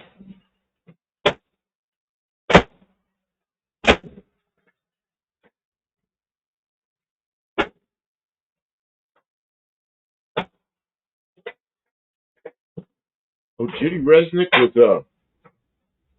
was a teacher from Akron, Ohio. Yeah. I remember Judy. She was on the Challenger. I remember her real well. I remember that whole crew because, that was a big deal. Kate and McCullough. Saying that right? It was Chris McCullough. Christy. I remember Lloyd's of London gave her $1 million life insurance policy. That it was like a publicity stunt. They ended up paying it.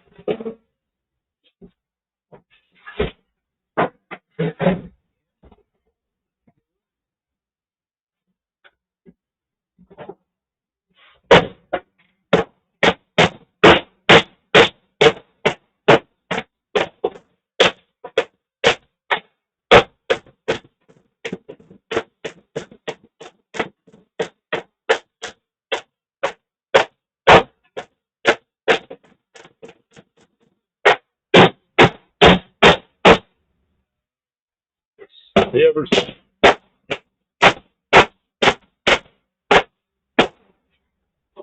Did they ever send up a civilian again? Well, fine civilian. There's some Congress, representatives or maybe a senator or somebody went up. John Glenn was, he was astronaut, become senator, become astronaut again. So I don't know.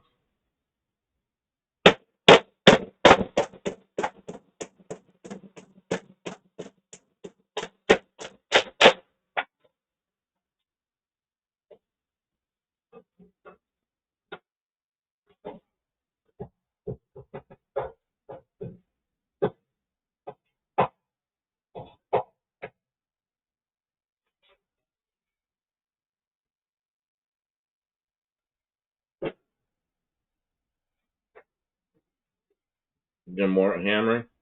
Yeah. Okay.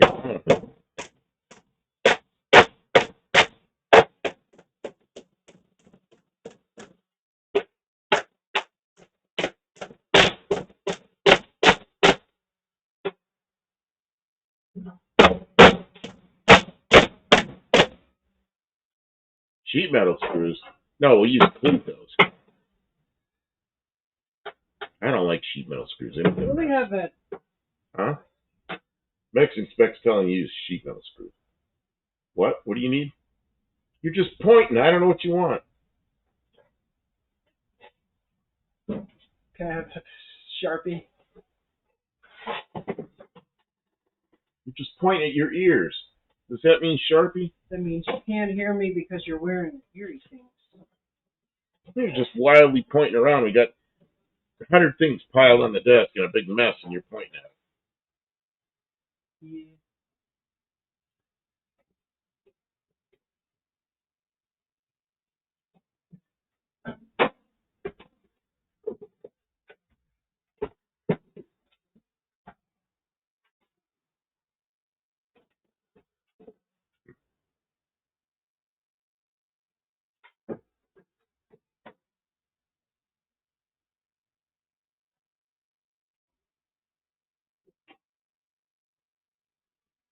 What, those cars are quite quirky. You're talking about the Ducheveau? Citroen Ducheveau? Yeah, that's a quirky car. I guess there are a lot of them in Europe at one time. Is it raining again? You can take the head things off. I'm using a Sharpie. Not real loud.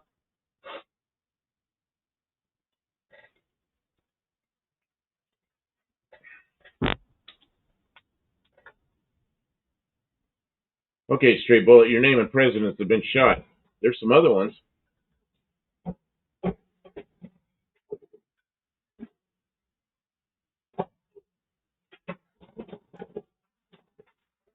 Yeah, it's raining.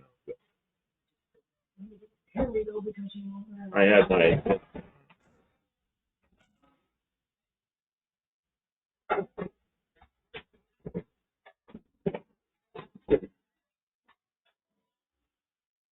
Oh.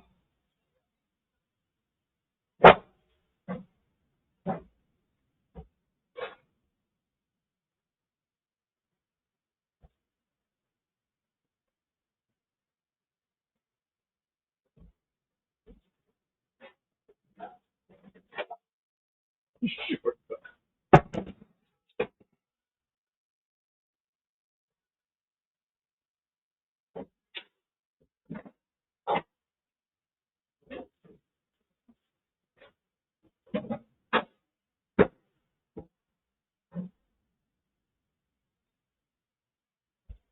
Yeah, there were a couple other presidents got shot, but the one we always learned about in school was Lincoln, and then Kennedy. But there was McKinley.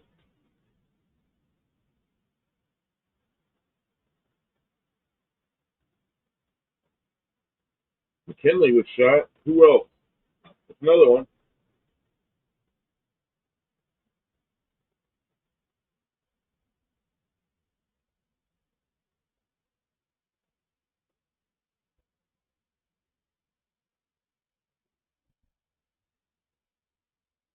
And then President Ford, what was her name? Squeaky Fromm? She pulled a pistol on him, right? A click, malfunctioned. That was a close one.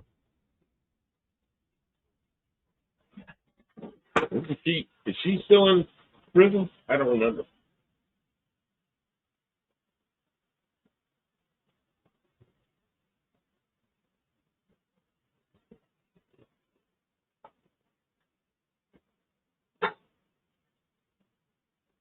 Garfield.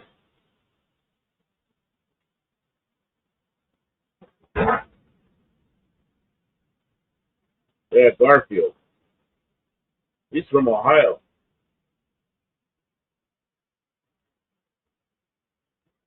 Oh, yeah, and not president, but John Lennon. I can't even believe that happened.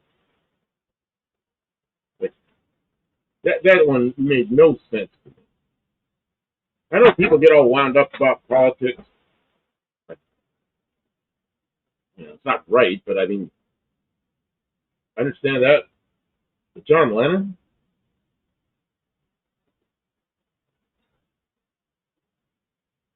Kevin Smith said we had to rush home on a new power chair. My umbrella just folded like a wet noodle in the wind. Oh man.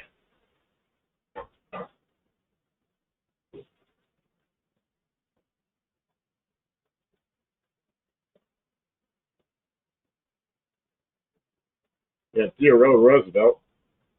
Yeah, there's a guy that did a lot in a short life. Think about what was he, the police commissioner in New York, and the governor of New York, and what else did he do? And then he was vice president and president, and then ran on his own president again. Then he did a bunch of other stuff, ran for president a third time, and didn't make it that time. And he died when he was 60. He did all that in 60 years. That's amazing.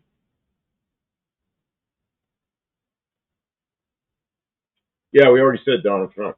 Donald Trump, man, that was a close one. Got shot, got nicked in the ear. Didn't get much closer than that. Oh yeah, what's his name? That got released. Uh,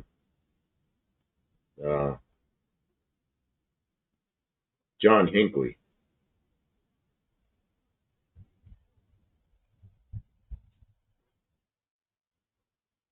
Yeah, Martin Luther King. I remember that day. And the one I really remember because I listened to it on the radio live was Robert Kennedy.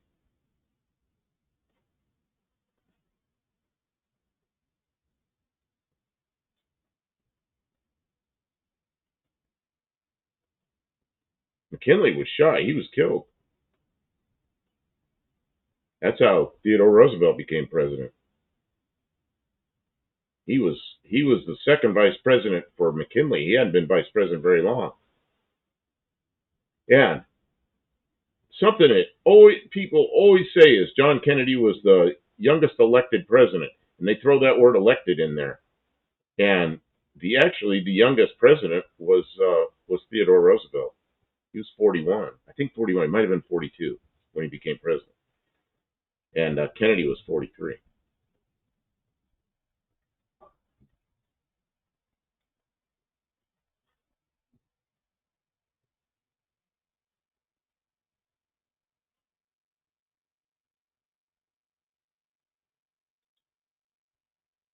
Yeah, the Kennedys went after the mob.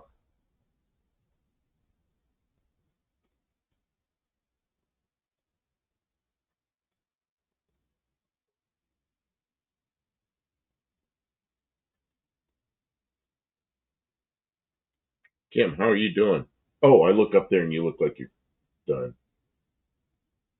Man, you're like working, and then it gets quiet and I turn around to see how you are and you look like that. All the stuff I have to do is noisy. Well,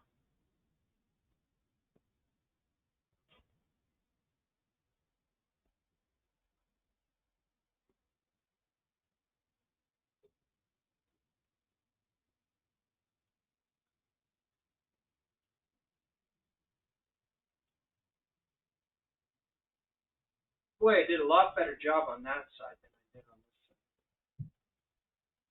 on which side did you do a better job? Well, The second side. well, that's how it always is. I bet if I had a third side to do, It'd be really perfect, wouldn't it? Yeah. Yeah. That's how it always is. You do the first stuff is hard, the second one you know what you're doing, and then you're done. Then Yep. you're done. Yeah. Kim says time to call it a night.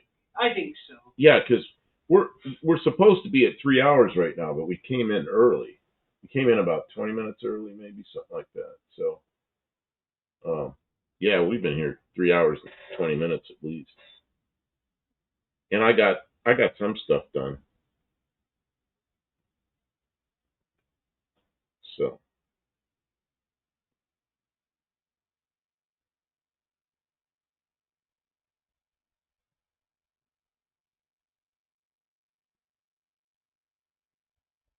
Okay, let's be done, Kim. Thanks everybody for hanging out. We'll be back on Saturday. We'll be back on Saturday. What's today? Today's Thursday. Yep. Yeah. And I don't know if we're going down to see Tony this weekend. Probably not. Maybe next weekend. I don't know. He didn't say. All right. I'm going to stop the streaming. So good night, everybody. Take care. Oh, yeah.